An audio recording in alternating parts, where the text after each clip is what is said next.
శ్రీ గురుభ్యో నమ. సభాయే నమ. వేదిక మీద ఉన్న పెద్దలందరికీ, అట్లాగే సభలో ఆసీనులైన పెద్దలకి నా హృదయపూర్వక నమస్కారాలు. పిల్లలందరికీ కూడా నా హృదయపూర్వక ఆశీర్వచనాలు. నాకు ఈ కర్తవ్యాన్ని అప్పజెప్పినప్పుడు గౌరవ ముఖ్యమంత్రి గారు నాతో మాట్లాడుతూ ఒక మాట అన్నారు. నైతికత అన్నది ప్రారంభం కుటుంబంలో ప్రారంభం కావాలి. తల్లి మాట వినడం, తండ్రి మాట వినడం, అన్నదమ్ముల్ని ప్రేమించడం ప్రారంభమైతే సమాజాన్నంతటినీ ప్రేమించడం తనంత తానుగా అలవాటవుతుంది. ఇవాళ కుటుంబాలలో విలువలు తగ్గిపోతున్నాయి. కుటుంబ సభ్యుల మధ్య ప్రేమ, అవగాహన తగ్గిపోతున్నాయి. కాబట్టి మీరు విద్యార్థులను ఉద్దేశించి ప్రసంగాలు చేసిన, ఆధ్యాత్మిక ప్రవచనాలు చేసిన ఈ విషయాన్ని దృష్టిలో పెట్టుకుని కుటుంబ విలువలు పెరగడానికి దోహదపడేటట్టుగా మీ ప్రసంగాలు చేయవలసింది అని కోరారు. ఇది మొట్టమొదటిసారి ప్రభుత్వ పక్షాన జరుగుతున్నటువంటి విద్యార్థుల సమ్మేళనం కాబట్టి నాకు ఎవరు ఈ కర్తవ్యాన్ని అప్పచెప్పారో వారు నాకు చేసిన సూచనని నేను ఔదలదాల్చవలసి ఉంటుంది. కాబట్టి వారు చేసిన సూచనతోటే నా ప్రసంగాన్ని ప్రారంభం చెయ్యాలి అని నేను అనుకున్నాను. కుటుంబం అనేది భగవంతుడు మనకిచ్చిన గొప్ప వరం. తల్లి కడుపున పుడతాం. నిజానికి ఈ తల్లి కడుపున పుట్టాలి అని ఎవరు నిర్ణయించుకోరు.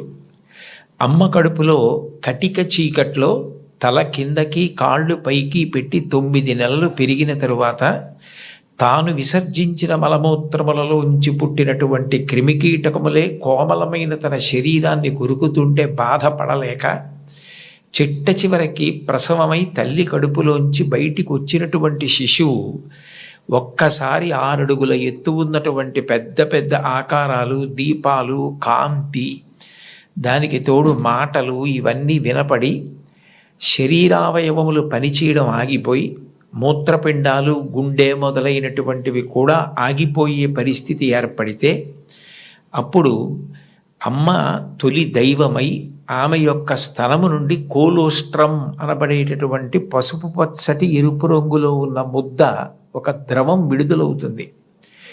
అది భగవంతుడు పెట్టినటువంటి ఒక గొప్ప వ్యవస్థ.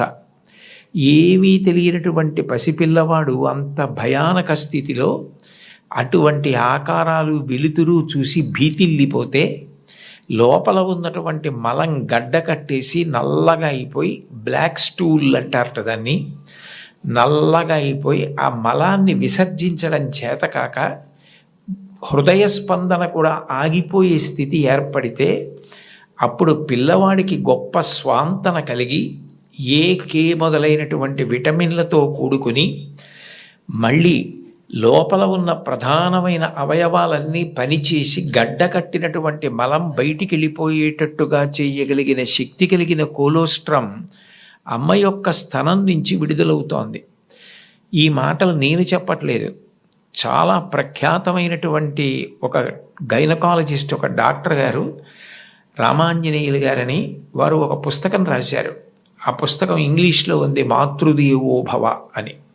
ఆ పుస్తకంలో ఆయన వైద్యశాస్త్రాన్ని స్త్రీకి అన్వయం చేసి అసలు స్త్రీ అన్న ప్రాణి లేకపోతే ఈ సృష్టి లేదు, ఒకవేళ సృష్టి జరిగినా నిలబడే అవకాశం లేదు. తండ్రి కోట్లకు పడగలెత్తినవాడు కావచ్చు, గొప్ప అధికారి కావచ్చు, కానీ పుట్టినటువంటి పసిబిడ్డ ఆకలితో ఏడుస్తుంటే ఆ పసిబిడ్డకి పాలు పట్టగలిగినటువంటి శక్తి అమ్మకు ఒక్కదానికే ఉంటుంది. నేను ఈ బిడ్డని రక్షించుకోవాలి అన్న తాపత్రయం, ఆ తిరుగులేని ప్రేమ అమ్మకి మాత్రమే ఉంటుంది. అది కేవలం మనిషిలో కాదు. మీరు ఏ ప్రాణిని తీసుకోండి, కోడి గ్రద్దని చూస్తే హడిలిపోతుంది. అట్లాంటి కోడి తన గుడ్లని పొదిగి పిల్లల్ని చేసిన తరువాత ఆ పిల్లలు కొంచెం దూరం వెళ్ళి ఏదైనా తింటూ ఉంటే ఎక్కడ గ్రద్ద వచ్చి పిల్లల్ని తన్నుకుపోతుందో అని మెడ ఎత్తిపెట్టి ఆకాశం వంక చూస్తూ కొక్కొక్కొక్కొక్కొక్కొక్కొ అంటూ, ఒకవేళ గ్రద్ద వస్తే 2 రెక్కలు ఎత్తిపెట్టి పిల్లలన్నింటినీ రెక్కల కిందకి తెచ్చేసుకుని రెక్కలు ముడిచేసి కంఠం ఎత్తిపెట్టి ముందు నా కంఠాన్ని కోసేసి అప్పుడు నా పిల్లల్ని చెనకు అని గ్రద్దకి ఎదురు తిరుగుతుంది.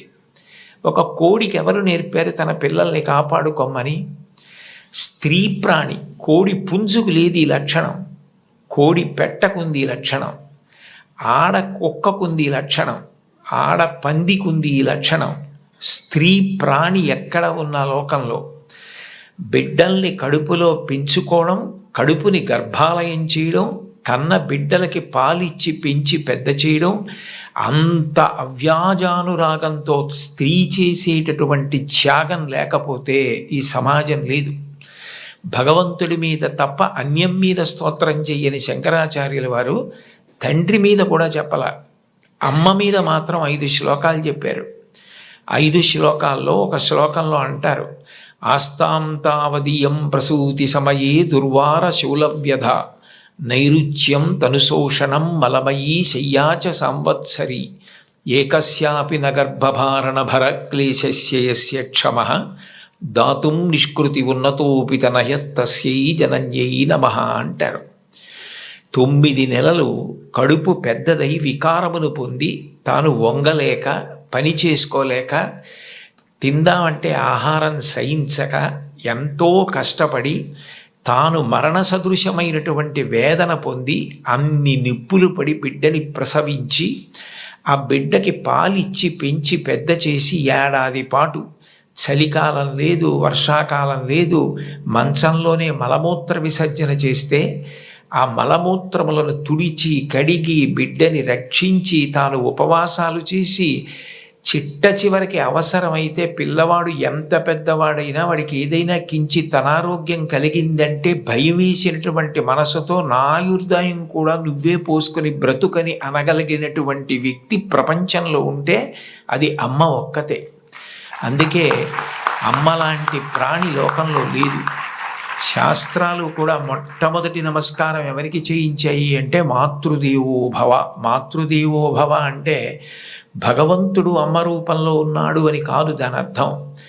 అమ్మయే భగవంతుడై ఉన్నది, భగవతి అమ్మ. అమ్మ భగవంతుడు 2 కాదు. ఎందుకనంటే ప్రాణం పోయేటప్పుడు కూడా ఎక్కడ కొడుక్కి ఇబ్బంది కలుగుతుందోనని కొడుక్కి ఇబ్బంది కలగకుండా వాడికి ఏ విధమైనటువంటి క్లేశము పొందకుండా తాను వెళ్ళిపోవాలని తల్లి కోరుకుంటుంది. సభలో చెప్పడం నాకు ఇష్టం లేదు, కానీ నేను ఉద్యోగం చేసిన రోజుల్లో నాతో పాటు ఉద్యోగం చేసినటువంటి ఒక వ్యక్తి తల్లి, ఆమెకి గుండె నొప్పి వస్తోందని తెలిసినా కొడుక్కి చెప్తే ఎక్కడ కొడుకు వైద్యానికి తీసుకెడతాడో, ఎక్కడ కొడుక్కి చాలా డబ్బు అయిపోతుందో, ఆడపిల్లలు పెళ్ళికి దిగొచ్చారు, మగపిల్లలు చదువుకుంటున్నారని చెప్పడం మానేసి కొడుకు నిద్రపోవడానికి వెళ్ళిపోతుంటే పిలిచి ఒక్కసారి ఇలా కూర్చొని ఒళ్ళో తల పెట్టుకుంటానని, ఒళ్ళో తలపెట్టుకుని నేను నిద్రపోయిన తర్వాత నువ్వు వెళ్ళి పడుకో అని అంటే ఆవిడ ఉద్దేశ్యం ఏంటంటే ఆవిడ శాశ్వత నిద్రలోకి వెళ్ళిపోతోంది. ఆ కొడుకు ఒళ్ళో తలపెట్టుకుని పడుకుంటే కొంతసేపటికి తల్లి కదలటం లేదని వాడు కదిపి చూస్తే తల్లి శరీర త్యాగం చేసేసింది. ఆ తర్వాత తెలిసింది, తన భార్య చెప్పింది, కొంచెం గుండెల్లో నొప్పిగా ఉందమ్మా, బరువు పని చేయలేకపోతున్నాను, కానీ వాడికి మాత్రం నువ్వు చెప్పకు సుమా అని ఒట్టేయించుకుందట కోడలతో. అది తల్లి అంటే. అమ్మ అంటే అంతటి ప్రేమైకమూర్తి. అమ్మ లాంటి వ్యక్తి జీవితంలో ఇక దొరకదు. జీవితంలో అన్నిటికన్నా పెద్ద నేరం ఏమిటంటే అమ్మకి చెప్పలేము అన్న పని మనం చేయడమే. ఏ పని మనం చేస్తామో అది అమ్మకి చెప్పగలగాలి. మీరు ఏ పని చెయ్యండి, ఇది అమ్మకి నేను చెప్పలేను అన్న పని మీరు జీవితంలో ఎప్పుడూ చెయ్యకూడదు. భగవంతుడెంతో అమ్మ అంతే. మీరు మహాత్ములైన వారి ఎవరి జీవిత చరిత్ర పరిశీలించండి. అమ్మకి నమస్కారం చెయ్యకుండా అమ్మ గొప్పతనం చెప్పకుండా లేరు. ఈ రాష్ట్రానికి ముఖ్యమంత్రి చేసినటువంటి ప్రాతస్మరణీయులు టంగుటూరి ప్రకాశం పంతులు గారు తన జీవిత చరిత్రలో వ్రాసుకున్నారు. తాను మిడిల్ స్కూల్లో ప్రవేశించినప్పుడు 3 రూపాయలు జీతం కట్టలేకపోతే 25 మైళ్ళ దూరం నడిచి వెళ్ళి వాళ్ళ బావగారిని అప్పడిగితే ఆయన దగ్గర కూడా డబ్బు లేకపోతే మళ్ళీ 25 మైళ్ళు వెనక్కి తిరిగి వచ్చి, అమ్మ అప్పు దొరకలేదు, బావగారికి దగ్గర కూడా లేవుట, నేను చదువు మానేస్తానంటే అప్పటికి ఆ తల్లికి ఉన్నది ఒకే ఒక్క పట్టు చీర. ఆ పట్టు చీర పట్టుకెళ్ళి ఆ రాత్రికి రాత్రి తాకట్టు పెట్టి ఆవిడ ఆ డబ్బు పట్టుకొచ్చి చదివిస్తే ప్రకాశం పంతులు గారు బ్యారిస్టర్ అయ్యి రాష్ట్రానికి ముఖ్యమంత్రి అయ్యారు. ఆయన తన జీవిత చరిత్రలో అమ్మ గురించి అంత గొప్పగా వ్రాసుకున్నారు. ఏపీజే అబ్దుల్ కలాం గారు, ఆయన పేరు చెప్తే పిల్లలు పరవశించిపోతారు. కాకినాడలో ఒకసారి నేను గోశాలకు వెడుతుంటే సాయంకాలం వేళ పిల్లలు స్వచ్ఛందంగా, అదేం ఎవ్వరూ నిర్వహించింది కాదు, వాళ్ళంతట వాళ్ళుగా బయటికి వచ్చి కొవ్వొత్తులు పట్టుకుని ఎడుతున్నారు కొంతమంది. నాకు ఏమిటి ఇక్కడ ఏమీ కనపట్టలేదు, ఇక్కడ ఏమీ నినాదాలు లేవు, నడిపిస్తున్న వాళ్ళు లేరు, పిల్లలు ఎందుకు కొవ్వొత్తులు పట్టుకుని వెళ్తున్నారని నేను వాళ్ళని అడిగాను, ఏమ్మా ఎందుకు ఎడుతున్నారని. మహానుభావుడు అబ్దుల్ కలాం గారు శరీరం విడిచిపెట్టేశారండి, అందుకని కొవ్వొత్తులు పట్టుకుని ఎడుతున్నా ఉన్నారు. నేను ఈ మధ్య కాలంలో ఒక నాయకుడు వెళ్ళిపోతే, ఒక వ్యక్తి మరణిస్తే పిల్లలు స్వచ్ఛందంగా కొవ్వొత్తులు పట్టుకుని వెళ్ళడం చూసింది అబ్దుల్ కలాం గారి విషయంలో చూశాను. అటువంటి అబ్దుల్ కలాం గారు వింగ్స్ ఆఫ్ ఫైర్ అని ఇంచుమించు తన జీవిత చరిత్ర ఆ పుస్తకంలో వ్రాసుకున్నారు. 2వ ప్రపంచ యుద్ధ సమయంలో గోధుమలు రేషన్లో దొరుకుతున్నటువంటి రోజుల్లో అమ్మగారు రొట్టెలు ఒత్తి పిల్లలందరికీ పెడుతుంటే అందరి తలో 4 రొట్టెలు తినాలి. ఆ రోజు రొట్టె కూర బాగుందని కలాం గారు ఇంకో రొట్టె వేయి, ఇంకో రొట్టె వేయి అని తిన్నారు. అప్పటికి చిన్నవారు, చదువుకుంటున్నారు. ఇంకో రొట్టె వెయ్యని తినేస్తే అన్నగారు వచ్చి, నువ్వు రొట్టెలు ఎక్కువ తినేశావు, 2వ ప్రపంచ యుద్ధం జరుగుతోంది, రేషను గోధుమలు దొరకట్లేదు, అమ్మకి రొట్టెలు లేవు, నీకు పెట్టేసింది, అలా తినచ్చా అన్నారు. అమ్మకి తినవలసిన రొట్లు తాను తినేశానన్న న్యూనతాభావంతో కలాం గారు వలవలా ఏడుస్తుంటే తల్లిగారు వచ్చి గట్టిగా కౌగిలించుకొని, నాన్న నువ్వు తింటే నేను తిన్నట్టేరా, నాకు చాలా సంతోషంగా ఉంది అంది మా అమ్మ. అమ్మ ఒకరోజు వస్తుంది, ఆ రోజు ఈ కలాం ఈ శరీరాన్ని విడిచిపెట్టి నీకు నమస్కారం చేయడానికి వస్తాడు. On the day of the final judgement అని రాసుకున్నారు ఆయన. ఆ రోజు నువ్వు ఏ అన్నం కూడా తినడం మానేసి పెట్టి నన్ను పెంచి పెద్ద చేశావో, ఈ శరీరంతో ఈ మేధస్సుతో నేను దేశ సేవ చేసి కృతార్థుడనై ఆ అమ్మ కన్న కొడుకు అని నీకు కీర్తి తెచ్చి వచ్చి నీ పాదములకు నమస్కరిస్తానని రాసుకున్నారు. అమ్మకి అబ్దుల్ కలాం గారు ఇచ్చినటువంటి గౌరవం అంత గొప్పది. మహాత్ముల జీవితాలు ఎవరివి మీరు చదవండి. అంతవరకెందుకు, మీ అందరికీ తెలిసిన్నటువంటి వ్యక్తి నోరి దత్తాత్రేయుడు గారని, ఇవాళ ప్రపంచ ప్రఖ్యాత క్యాన్సర్ స్పెషలిస్ట్, ఒకప్పుడు భారతదేశానికి రాష్ట్రపతి పదవి నిర్వహించినటువంటి వ్యక్తి, మాన్యులు శ్రీ నీలం సంజీవరెడ్డి గారికి క్యాన్సర్ వస్తే వారే ఆ వైద్యం చేసి ఆ వ్యాధి పోయేటట్టు చేశారు. ఆయన చిన్నతనంలో పడిన కష్టాల గురించి ఆయన వ్రాసిన పుస్తకం చదివితే ఆశ్చర్యం వేస్తుంది. వాళ్ళ అమ్మగారు పడ్డ కష్టం, ఎంత కష్టపడి ఆయన్ని పెంచి పెద్ద చేశారో, ఆయన విదేశాలు వెళ్ళి అంత పెద్ద క్యాన్సర్ స్పెషలిస్ట్ అయిన తర్వాత ఆయన చేసిన మొదటి పని ఏమిటంటే, మా అమ్మ ఒంటి మీద బంగారపు నలుసు లేకుండా అమ్మి మమ్మల్ని పెంచి పెద్ద చేసింది, ఆ అమ్మకి 2 బంగారు గాజులు కొంటే నా జీవితం ధన్యమని గాజులు కొనుక్కుని విదేశాల నుంచి వచ్చి అమ్మ చేతులకి తొడిగి ఆనంద బాష్పాలు కార్చారు. ఈ జాతి మొదటి లక్షణం అమ్మని గౌరవించడం. మాతృదేవో భవ. మీరందరూ పిల్లలు, మీరు నేర్చుకోవలసిన మొట్టమొదటి నియమం ఏది అంటే అమ్మని గౌరవించడం నేర్చుకోండి. అమ్మకి నమస్కారం చెయ్యండి.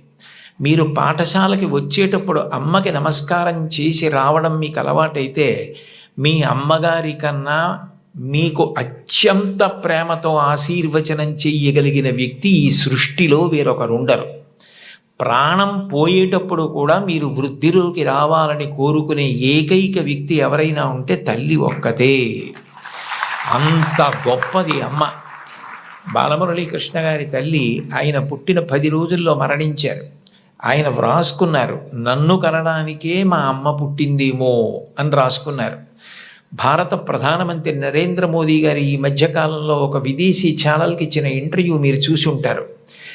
అసలు నేను ఆశ్చర్యపోయిన ఆయన చెప్పిన మాటలు విని. నిరుపేద కుటుంబంలో పుట్టారు. వాళ్ళ అమ్మగారు అంత కష్టించి పనిచేసేవారు, వాళ్ళ నాన్నగారు కూడా అంత కష్టపడి పనిచేసేవారు. ఆయన ఆ ఇంటర్వ్యూలో ఒక మాట అన్నారు, అసలు నాకు బూట్లు వేసుకోవడం అంటే తెలియదు, కానీ బూట్లు లేవన్న పేదరికం మా మనసుకి అందకుండా మా అమ్మ పెంచింది. అంటే ఉన్నదానిలో అంత తృప్తిగా బ్రతకడం మా అమ్మ నేర్పింది. మాకిది లేదు, మేము చేతకాని వాళ్ళం, మేము వెనకబడిపోయాం అన్న భావన కలిగితే ఉత్సాహం రాదు. అటువంటి భావన కలగకుండా ఎప్పుడూ ఉన్నదానితో తృప్తిగా పరమ సంతోషంగా గడిపాం. అన్నదమ్ములు, అక్క చెల్లెళ్ళు అందరం కలిసి అని ఆయన ఇంటర్వ్యూ చేస్తున్న వ్యక్తి వంక తిరిగి, ఇప్పుడు మన ఇద్దరం కూర్చున్న గది కన్నా కిటికీ లేని ఒకే తలుపు ఉన్న చిన్న గదిలో కలిసి మెలిసి బతికి పడుకుని పెరిగి పెద్దవాడినైన వాడిని చెప్పుకున్నారు. అటువంటి మహోత్కృష్టమైన వ్యక్తులు కూడా తల్లికి తండ్రికి అంత గౌరవం ఇచ్చారు. సందర్భం కాబట్టి ప్రస్తావిస్తున్నాను. మన గౌరవ ముఖ్యమంత్రి నారా చంద్రబాబు నాయుడు గారు స్వయంగా ఒక వ్యాసం రాశారు. తల్లికి జేజే, తండ్రికి జేజే, గురువుకు జేజే అని ఒక పుస్తకం ఉంది. ఆ పుస్తకంలో బహుశా నాకు జ్ఞాపకం ఉంటే 3వ వ్యాసం అనుకుంటాను. ఆ వ్యాసంలో ఆయన ఒక విషయం ప్రస్తావన చేశారు. వాళ్ళ అమ్మగారి పేరు అమ్మಣ್ಣమ్మ గారు. ఆవిడ చిన్నతనంలో చంద్రబాబు నాయుడు గారిని పిలిచి ఒక కథ చెప్పారట. ఒరే నాన్న, మనిషి కష్టపడాలి. ఎందుకు కష్టపడాలో తెలుసా? ఒకరింట్లో ఒక పంది, ఒక నక్క 2 ఉండేవి. ఆ పంది చాలా కష్టపడి పనిచేసి మధ్యాహ్నం ఇంటికి భోజనానికి వచ్చేది. నక్క పని చేయడం మానేసి చెరుకు తోటల్లో తిరుగుతూ ఊళలు వేస్తూ వచ్చే ముందు బురదలో పొర్లాడి వచ్చేది. పంది ఒళ్ళు కడుక్కుని వచ్చేది. ఇంటికొచ్చి శుభ్రంగా ఉన్న పందిని చూసి ఇదేం పని చేయలేదనుకుని మంచినీళ్లు మాత్రమే పోసేవాడు యజమాని. నక్క ఒంటి నిండా బురదంటించుకోవడం చూసి ఇది బాగా కష్టపడింది అనుకుని బాగా దానికి తిండి పెట్టేవాడు. మోసం ఎన్నాళ్ళు దాగుతుంది? కొన్నాళ్ళకి ఎవరు కష్టపడుతున్నారో తెలిసిపోయింది. తెలిసిపోయిన తర్వాత నక్కని కొట్టి తరిమేసి పందికి తన పిల్లనిచ్చి పెళ్లి చేసి ఇల్లరికం అల్లుడిగా తెచ్చుకున్నాడు రా. ఇంటి పనివాడు ఇంటల్లుడయ్యాడు రా. కష్టపడినవాడు వెనక్కి తిరిగి చూడడు జీవితంలో.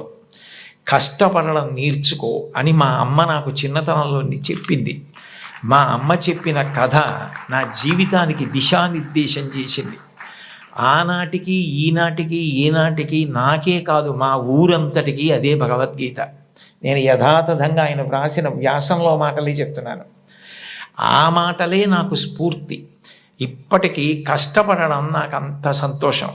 ఆ కష్టపడడం అన్నది నేను మా అమ్మగారి దగ్గర నేర్చుకున్నాను. ఆ కష్టపడే ఇవాళ ఈ స్థితికి వచ్చాను. నేను ముఖ్యమంత్రినైనా మా అమ్మగారు మాత్రం మా ఇంట్లో గట్టిగా 3 రోజులు ఉండడానికి ఇష్టపడేది కాదు. మళ్ళీ వెళ్ళిపోయి ఆ నారావారి పల్లెలో తెల్లవారి 5 గంటలకి లేచి గొడ్డు గోద పొలము పనులు అవి చేసుకోవడం, ఆ కష్టపడ్డము ఆవిడికి ఎంత సంతోషము అని అమ్మగారి ప్రేరణతో తాను ఎంత వృద్ధిలోకి వచ్చారో వ్రాసుకున్నారు. నేను ఏదో 4-5 విషయాలు మాత్రమే ప్రస్తావించాను. లోకంలో తల్లిని మించిన దైవం లేదు. మీరు జీవితంలో ఎప్పుడైనా అమ్మ నువ్వేం చేశావని అడిగితే, మీరు అమ్మకి చెప్పలేని స్థితి కలిగితే, మీరు చేసిన పని మీ అమ్మగారికి మీరు చెప్పలేకపోతే అంతకన్నా ఆత్మద్రోహం ఇంకొకటి లేదు. మీరు ఏది చేసినా మీ అమ్మగారికి చెప్పగలగాలి. ఇది నేను మా అమ్మకి చెప్పలేను అన్న పని చెయ్యకండి. మీరు ఒకవేళ తప్పు చేసినా మిమ్మల్ని క్షమించడానికి సిద్ధంగా ఉండే మొదటి వ్యక్తి ఈ ప్రపంచంలో ఎవరైనా ఉంటే అమ్మే. అమ్మకి చెప్పకుండా ఉండకండి. అమ్మ ఒకవేళ మిమ్మల్ని దెబ్బలాడి ఇక పైన ఇట్లా చెయ్యకు అంటే ఇక మళ్ళీ ఆ తప్పు చెయ్యకండి. మీరు పిల్లలు కాబట్టి ఒకసారి చెయ్యొచ్చు ఎప్పుడైనా, కానీ పొరపాటు జరిగినా మీ అమ్మగారికి చెప్పండి, వద్దంటే మాత్రం చేయకండి. బహుశా కుటుంబం దగ్గరే నైతిక విలువలు మొదలవుతాయి. కుటుంబ విలువల గురించి ప్రస్తావన చెయ్యండి అని చెప్పి తన అనుభవంతో ఆయన నాకు సూచన చేయడానికి కారణం అదే అయి ఉంటుంది. తల్లి ఎంత గొప్పదో తండ్రి అంత గొప్పవాడు. తండ్రిని జీవితాంతం దైవంతో సమానంగా చూడాలి. పితృదేవోభవ, భగవంతుడే తండ్రి రూపంలో ఉన్నాడు. వేదంలో యజుర్వేదంలో అష్టమానువాకంలో రుద్రాధ్యాయంలో అంటారు, నమ శంకరాయచ మయస్కరాయచ నమ శివాయచ శివతరాయచ అని. మన కంటికి కనపడని భగవంతుడు తండ్రి రూపంలో ఇంట్లో తిరుగుతున్నాడు. ఎప్పుడు బిడ్డ వృద్ధిలోకి రావాలని అహరహం కోరుకునేవాడు ఎవరైనా ఉంటే తండ్రి. తను ఎంత కష్టపడనివ్వండి, ఆయన బెంగపెట్టుకోడు. కానీ ఆయన కోరుకునేది ఒకటే, పుత్రాది చేత్పరాజయం. తను ఎంత కీర్తి సంపాదించినా తనకన్నా కూడా కీర్తివంతుడు కొడుకై, ఈయనకన్నా ఈయన కొడుకు గొప్పవాడండి అనిపించుకొని కొడుకు చేతిలో ఓడిపోతాట తండ్రి ఆనందపడిపోతాట.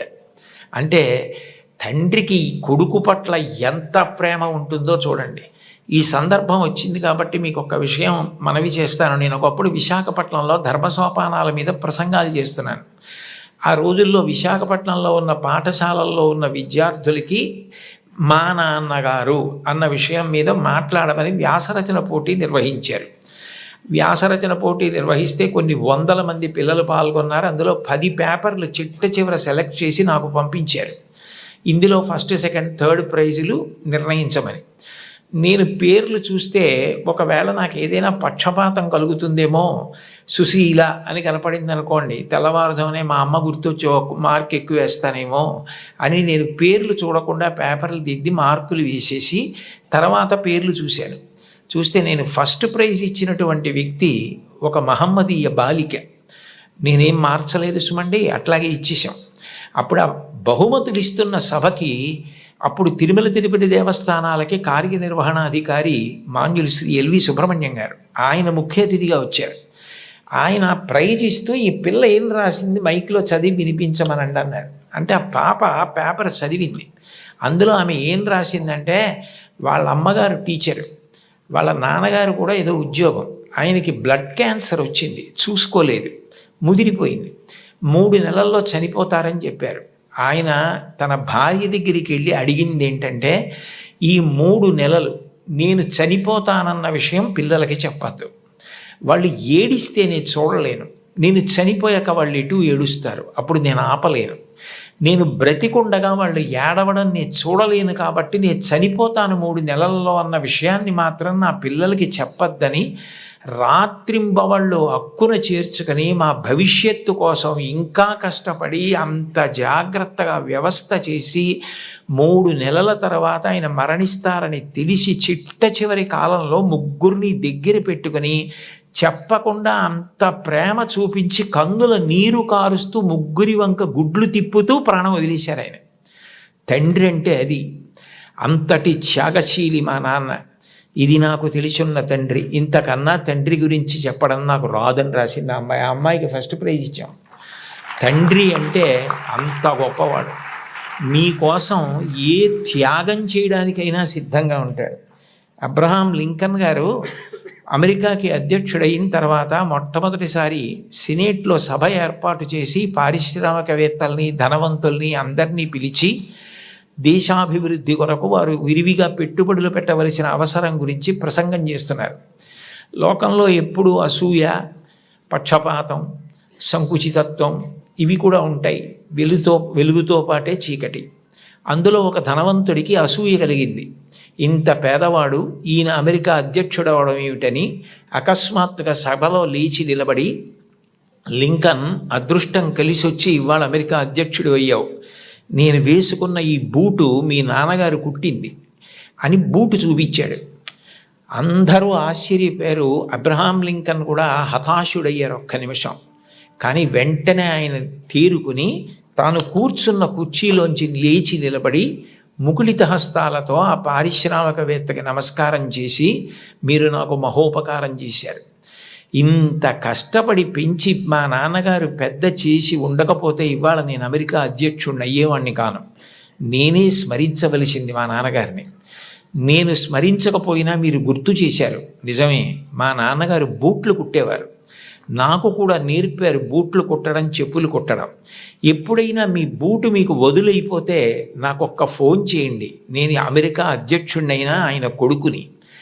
ఆయన కుట్టిన బూటుకి మరమ్మత్తు చేయడం నా అదృష్టంగా భావించి మీ ఇంటికి వచ్చి మరమ్మత్తు చేసి వెడతాను. అది నా తండ్రికి నేను ఇవ్వగలిగిన కితాబ్ అన్నారు. సభ అంతా కరతాళ ధ్వనులు మారిమోగిపోయింది. అది తండ్రికి అబ్రహాం లింకన్ ఇచ్చిన గౌరవం. తండ్రి పేరు చెప్పేటప్పటికి ఎంతటి మహితాత్ములు కూడా అంతటి మర్యాద, అంతటి గౌరవాన్ని చూపించారు. లతా మంగేష్కర్ గారు వ్రాసుకున్నటువంటి ఆవిడ జీవిత సంబంధించిన విషయాలు, ఆవిడ జీవితంలో జరిగిన అద్భుతాలతో కూడిన పుస్తకం ఒకటి ఉంది. దాన్ని తెలుగు చేత చేశారు ఈ మధ్య. ఆ పుస్తకం మీరు చదివితే అందులో మీకు ఒక ఆశ్చర్యకరమైన సంఘటన కనపడుతుంది. ఆవిడ చాలా చిన్నతనంలోనే వాళ్ళ నాన్నగారు దీననాథ మంగేష్కర్ వారు ఆవిడికి హిందుస్థానీ సంగీతం నేర్పారు. తండ్రి గారి దగ్గరే నేర్చుకున్నారు సంగీతం. చాలా చిన్న పిల్లప్పుడే ఆవిడికి ప్రథమ బహుమతి వచ్చింది పిల్లల్లో. దిల్ రుబా అని సంగీత పరికరాన్ని ఆవిడికి ఆ రోజుల్లో బహుమానంగా ఇచ్చారు. ఆవిడ ఎంతో అపూర్వంగా తెచ్చి పిల్లకి మొట్టమొదట వచ్చిన బహుమానం కాబట్టి ఇంట్లో పెట్టుకుని దాన్ని అత్యంత విలువగా చూస్తూ ఉండేవారు. ఒక రోజున ఇంట్లో ఎలక ప్రవేశించి బట్టలు అవి కొట్టేస్తోంది. ఆ ఎలక ఒక చోట నిలబడి కనపడింది. వాళ్ళ నాన్నగారు ఆ ఎలకని చంపుదామని చేతికి ఆ దిల్ రుబా అన్న వాద్య పరికరం దొరికితే అది తీసి ఎలకని కొట్టారు. ఆ ఎలక్కి దెబ్బ తగిలింది, పడిపోయింది. కానీ ఈ దిల్ రుబా అన్న సంగీత పరికరం విరిగిపోయింది. ఈ పిల్ల ఏడుపు మొదలుపెట్టింది. లతా మంగేష్కర్, నాకు వచ్చిన మొదటి బహుమతి ఈ పరికరం, మీరు విసిరేశారు ఎలక మీదకి, విరిగిపోయిందని. వాళ్ళ నాన్నగారి దగ్గరికి పిలిచి కౌగిలించుకొని ఆ పిల్లతో అన్నారు, చూడు, ఇట్లాంటి బహుమానాలు నీకు జీవితంలో పెద్ద పెద్ద ఇళ్ళు కట్టి పెట్టుకున్నా కూడా సరిపోనని వస్తాయి. బహుమానాల మీద నువ్వు ఆర్తిని పెంచుకోకు. నీలో ఉన్న కళ పెరగడానికి నువ్వు పరిశ్రమ చేయడం నిరంతరం చెయ్యి. నీ కళని పెంచుకోవడం మీద ఆర్తి నీకు నిలబడితే నీ వెంట ఇట్లాంటి బహుమానాలు పరుగులు పెడతాయన్నారు.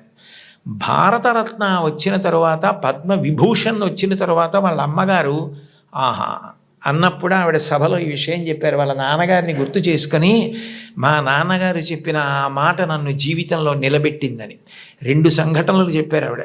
2 అణాల నాణ్యం ఉండేది ఆ రోజుల్లో. ఆ 2 అణాల నాణ్యం, చల్లని నాణ్యం ఒకటి ఇంట్లో ఉంది, ఓ పక్కన పడేసి.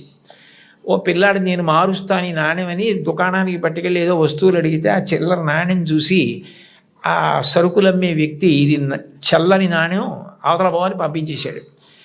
లతా మంగేష్కర్ చిన్నపిల్ల గౌన్లు వేసుకొని తిరుగుతున్న రోజులు, నేను చూడు వెళ్ళి విజయం సాధించి సరుకులు పట్టుకొస్తానని పరిగెత్తికెళ్ళి గల్లా పెట్టెని ఉండేది, అది పెట్టే తెరవక్కర్లేదు, కన్న ఉండేది, అందులోంచి నాణ్యాలు పడేసేవారు పూర్వం. ఆమె వెళ్ళి ఇదిగో బేడ అంటే 2 అణాల నాణ్యం అనమాట, ఆ కన్నంలోంచి లోపల పడేసి కావలసిన వస్తువులను తీసుకుని వచ్చేసింది ఇంటికి. వస్తువుని ఆ పిల్లాన్ని చూసి, చూడు నువ్వు వెళ్ళి చల్లని బేడతో ఏం తేలైపోయావు, నేను తెచ్చానంది. ఆ మాట విన్నారు. విని లోపల నుంచి బయటికి వచ్చి దీననాథ్ మంగేష్కర్, నువ్వు నీ గొప్ప కాదు, నువ్వు నా కూతురువని మీ పెట్టెలో పడేశాను ఇవ్వండి అంటే తీసి చూడకుండా వస్తువులు ఇచ్చేశాడు. కానీ ఇవాళ సాయంకాలం ఆయన డబ్బులు లెక్క పెట్టుకుంటాడు. చల్లని బేడ దొరుకుతుంది, గుర్తు పట్టచ్చు పట్టకపోవచ్చు. నువ్వు ఇలా మోసం చేయడం ఈ వయస్సులో నేర్చుకుంటే నీ జీవితం ఎలా వృద్ధిలోకి వస్తుంది, నువ్వు ఎట్లా బాగుపడతావు? ఈసారికి నీకు చిన్నతనం కలిగితే కలిగింది, నీకు ఇంకొక బేడ ఇస్తాను, ఈ బేడ పట్టుకెళ్ళి నువ్వు ఆయనకి ఇచ్చేసి, అయ్యా నేను మిమ్మల్ని మోసం చేశాను, మీ గళ్ళాపెట్టెలో వేసింది సరి అయిన బేడ కాదు, నేను తప్పు చేశాను, ఇంకెప్పుడు ఇట్లాంటి పని చేయను, నా తండ్రికి అగౌరవం తేను, మా నాన్నగారికి ఈ విషయం తెలియదు, నన్ను మందలించి పంపారు అని చెప్పి వెళ్ళి ఇచ్చేసి వచ్చేసేయండి. ఆమె ఆ నాణ్యం పట్టుకెళ్ళి ఇచ్చేసి క్షమాపణ చెప్పి వచ్చేశారు. ఆ సంఘటన నా జీవితాంతం నాకు జ్ఞాపకం ఉండిపోయింది. ఆ పైన నా జీవితంలో నేను ఎప్పుడు ఎవరిని మోసం చేయడానికి ఇష్టపడలేదు, మా నాన్నగారి ముఖం ఆయన మాట గుర్తొచ్చింది అని చెప్పుకుందావిడ. తండ్రి మాట పిల్లల్ని చిక్కుతుంది. తండ్రి మాట పెడచెవిన పెట్టకండి. తండ్రి గారు మిమ్మల్ని ప్రేమగా పిలిచి చెప్పినా, కోపంగా చెప్పినా, తండ్రి యొక్క వ్యధ, ఆయన హృదయంలో మీరు పాడైపోకూడదన్న ఆర్తి ఉంటుంది తప్ప మిమ్మల్ని ఏదో దండించాలనేటటువంటి తాపత్రయం ఉండదు. తండ్రి మిమ్మల్ని ఎప్పుడు ఏ మాట అన్నా దాన్ని ప్రేమతో, నాన్నగారు తప్ప ఎవరంటారు ఇట్లా, ఆయనకి తప్ప అధికారం ఎవరికి ఉంది, మా అమ్మకి తప్ప ఎవరికి ఉంది అధికారం అని మీ అమ్మగారి మాట, నాన్నగారి మాట వినడం మీరు నేర్చుకోండి. మీకు తెలియకుండానే మీకు నైతిక విలువలు చాలా అలవాటు అవుతాయి. ఎందుకంటే మీరు పాడయ్యే మాటలు, మీరు పాటించకూడని మాటలు మీ తల్లిదండ్రులు మీకు ఎప్పుడూ చెప్పరు. కుటుంబ విలువల్లో మీరు తప్పకుండా గమనించవలసినది, తల్లి తండ్రి ఎంత గొప్పవాళ్ళో మీ తోబుట్టువులు కూడా అంతే గొప్పవాళ్ళు. మీ కన్నా ముందు పుట్టిన అన్నని గౌరవించాలి, మీకన్నా వెనక పుట్టిన వాళ్ళని మీరు అంత ప్రేమించగలగాలి. ఒక్కొక్క వ్యక్తి యొక్క జీవితం చెక్కబడడానికి కారణం ఒక్కొక్కసారి తోబుట్టువులు అవుతారు. Playing it in my way అని సచిన్ టెండూల్కర్ ఒక పుస్తకం రాశారు. మీరందరికీ పిల్లలు కాబట్టి మీకు బహుశా సచిన్ టెండూల్కర్ గారు అంటే చాలా ప్రీతి ఉంటుంది. మీరు ఆయన రాసిన పుస్తకం చదివారేమో అని నేను అనుకుంటున్నాను, కొంతమంది పిల్లలైనా. అందులో ఆయన ఒక విషయం రాశారు. ఆయన చిన్నతనంలో ఆ రోజుల్లో అచ్రేకర్ గారిని క్రికెట్లో ఆయన దగ్గర నేర్చుకోవడం అంటే చాలా గొప్ప. అచ్రేకర్ గారి దగ్గర క్రికెట్లో శిక్షణ పొందడం కోసం టెండూల్కర్ గారు వెళ్ళినప్పుడు ఆయన్ని తీసుకెళ్ళింది ఆయన అన్నగారు అజిత్. అచ్రేకర్ టెండూల్కర్ని నిలబెట్టి కొన్ని బాల్స్ బౌలింగ్ చేయించి ఏది ఆడు అన్నారు. అస్సలు సరిగా ఆడలేకపోయారు టెండూల్కర్. ఆడలేకపోతే వెంటనే గురువుగారు అచ్రేకర్ చూసి, అబ్బాయి ఈ పిల్లవాడు ఇంకా సరిపోడు, వచ్చే వేసంకాలం సెలవుల్లో తీసుకురండి అన్నారు. అన్నగారు అజిత్ పరిగెత్తుకుంటూ అచ్రేకర్ దగ్గరికి వెళ్ళి, కాదు మా వాడి వ్యక్తిత్వంలో ఒక బలహీనత ఉంది, వాడు చాలా మొహమాటస్తుడు, సిగ్గు, భయం, బిడియం. మీరు చూస్తున్నారన్న బిడియంతో ఆడలేకపోయాడు. మీరు సరే నువ్వు కాసేపు ఆడుతుండు, నాకు పనుంది అని దయచేసి మీరు కొంచెం దూరంగా వెళ్ళిపోయి మా వాడి ఆట తీరు పరిశీలించండి, అప్పుడు మీకు నచ్చకపోతే మా వాడిని తీసుకోవద్దన్నారు. ఏమిటో ఈ పిల్లాడు ఇంత ఆర్తిగా చెప్తున్నాడు తమ్ముడు గురించి చూద్దామని అచ్రేకర్ గారు సరే అట్లాగే చేస్తానని, టెండూల్కర్ నువ్వు ఆడుతుండు, నాకు చిన్న పనుంది మళ్ళీ వస్తానని దూరంగా వెళ్ళిపోయి చూశారు. అద్భుతమైన స్ట్రైట్ డ్రైవ్స్ కొడుతున్నాడు టెండూల్కర్ గారు. చూసి ఆశ్చర్యపోయినటువంటి అచ్రేకర్ తిరిగి వచ్చి టెండూల్కర్ని శిక్షణ ఇవ్వడానికి తీసుకున్నారు. అచ్రేకర్ చెప్పినటువంటి పాఠాలు, బంతిని ఎలా ఆడాలన్న దాని విషయంలో గురువు నేర్పినటువంటి మాట ఎంత పని చేసిందంటే టెండూల్కర్ మీద అలసట అన్నది లేదు. ఆఖరికి బంతేసేవాడు లేకపోతే మేజోడు సాక్లో క్రికెట్ బాల్ కట్టి తాడు కట్టి గడప మధ్యలో కట్టుకుని అటు ఇటు వెళ్లకుండా స్ట్రైట్ డ్రైవ్స్ కొట్టడం ప్రాక్టీస్ చేశారు వాళ్ళ మేనత్ ఇంట్లో. ఆ తర్వాత భారతరత్న అయ్యారు టెండూల్కర్. ఆయన గొప్పతనం ఎక్కడుందంటే టెండూల్కర్ది, అంత గొప్పవాడై భారతరత్న అయిన తర్వాత, పార్లమెంట్ మెంబర్ అయిన తర్వాత గురువుగారు అచ్రేకర్ మరణిస్తే ఆయన వెళ్ళి పాడి మోసాడు టెండూల్కర్. అది గురువు పట్ల ఇవ్వవలసిన గౌరవం. తల్లి తండ్రి ఎంత గొప్పవారో గురువు అంత గొప్పవాడు. తోడపుట్టినవాడు అంత అక్కరకొస్తారు. జీవితంలో తోడపుట్టిన వాళ్ళన్న వాళ్ళు మాత్రం వాళ్ళే. ఎక్కడికి వెళ్ళినా స్నేహితులు దొరకచ్చు, ఎక్కడికి వెళ్ళినా బంధువులు ఉండొచ్చు.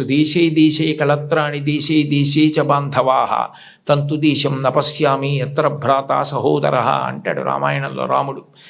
ఎక్కడికి వెళ్ళినా బంధువులు స్నేహితులు దొరకచ్చు, కానీ తోడపుట్టిన వాళ్ళన్న వాళ్ళు మాత్రం ఆ జన్మకి వాళ్ళే. వాళ్ళని ప్రేమించడం, వాళ్ళతో దెబ్బలాడకపోవడం, వాళ్ళతో ప్రేమ భావనతో ఉండడం, వాళ్ళతో గౌరవంగా ఉండడం. చెల్లిని తమ్ముణ్ణి మార్గదర్శనం చేసి సచిన్ టెండూల్కర్కి అజిత్ చేసినట్టు చక్కగా వృద్ధిలోకి రావడం తెలుసుకోండి. అంతవరకు ఎందుకు అంటే ఒక్కొక్క విషయం తీసుకునేటప్పటికీ నాకు ఏవేవో జ్ఞాపకానికి వచ్చేస్తుంటాయి. అబ్దుల్ కలాం గారే వింగ్స్ ఆఫ్ ఫైర్లో ఒక చోట రాసుకున్నారు, ఆయనకి కోరిక, తపన ఎట్లాగైనా మద్రాస్ ఇన్స్టిట్యూట్ ఆఫ్ టెక్నాలజీలో ఏరోనాటికల్ ఇంజనీరింగ్ చదవాలని. సీట్ వచ్చింది. 1000 రూపాయలు కట్టాలి. ఆ రోజుల్లో 1000 రూపాయలు లేవు, నాన్నగారికి ఇచ్చే పరిస్థితి లేదు, ఆయన కలలు నెరవేరే అవకాశం లేదు. అటువంటప్పుడు ఆయన తోబుట్టువు జోహ్రా అనుకుంటాను, నేను చాలా రోజులైంది చదివి, ఆ జోహ్రా ఆయన తోబుట్టువు ఆమె చేతి గాజులు గొలుసులు తాకట్టు పెట్టి తీసుకొచ్చి కలాం గారికి ఇచ్చి నువ్వు చదువుకో అంది. కలాం గారు ఆనంద బాష్పాలతో ప్రతిజ్ఞ చేశారు, స్కాలర్షిప్ సంపాదించి నేను నీ నగలు కుదువ నుంచి విడిపించి మళ్ళీ నీకు తీసుకొచ్చి ఇచ్చేస్తాను చెల్లి అని చెప్పి, అక్క అని చెప్పి ఆయన వెళ్ళి చదువుకుని ఎంత గొప్పవారయ్యారో మీకు అందరికీ తెలుసు. తోబుట్టువులు అంత గొప్పగా ఆదుకుంటారు. తోబుట్టువులను నిర్లక్ష్యం చేయడం, మా అన్నయ్యతో నాకు మాటలు లేవండి, మా తమ్ముడితో నాకు మాటలు లేవండి, మా అక్కతో నాకు మాటలు లేవండి. ఈ మాట అనడం చాలా దారుణం. నీ తోడబుట్టిన వాడితోటే నువ్వు సర్దుకోవడం చేత కాని వాడివి సమాజంలో ఎవరితో సర్దుకుంటావు? ఎవరితో శాశ్వతంగా స్నేహాన్ని నెరపగలుగుతావు? నిన్నెవరు నమ్ముతారు?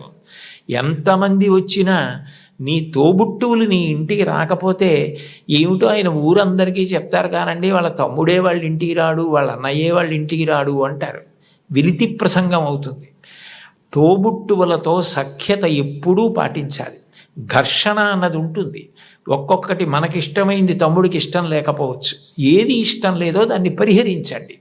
ప్రేమగా ఉండడం, ప్రేమ పంచడం, అందరితో కలిసిమెలిసి ఉండడం బాగా నేర్చుకోండి. కుటుంబంలో మీరు ఏది నేర్చుకున్నారో అదే ముందుకొచ్చి పెద్దదవుతుంది సమాజంలో.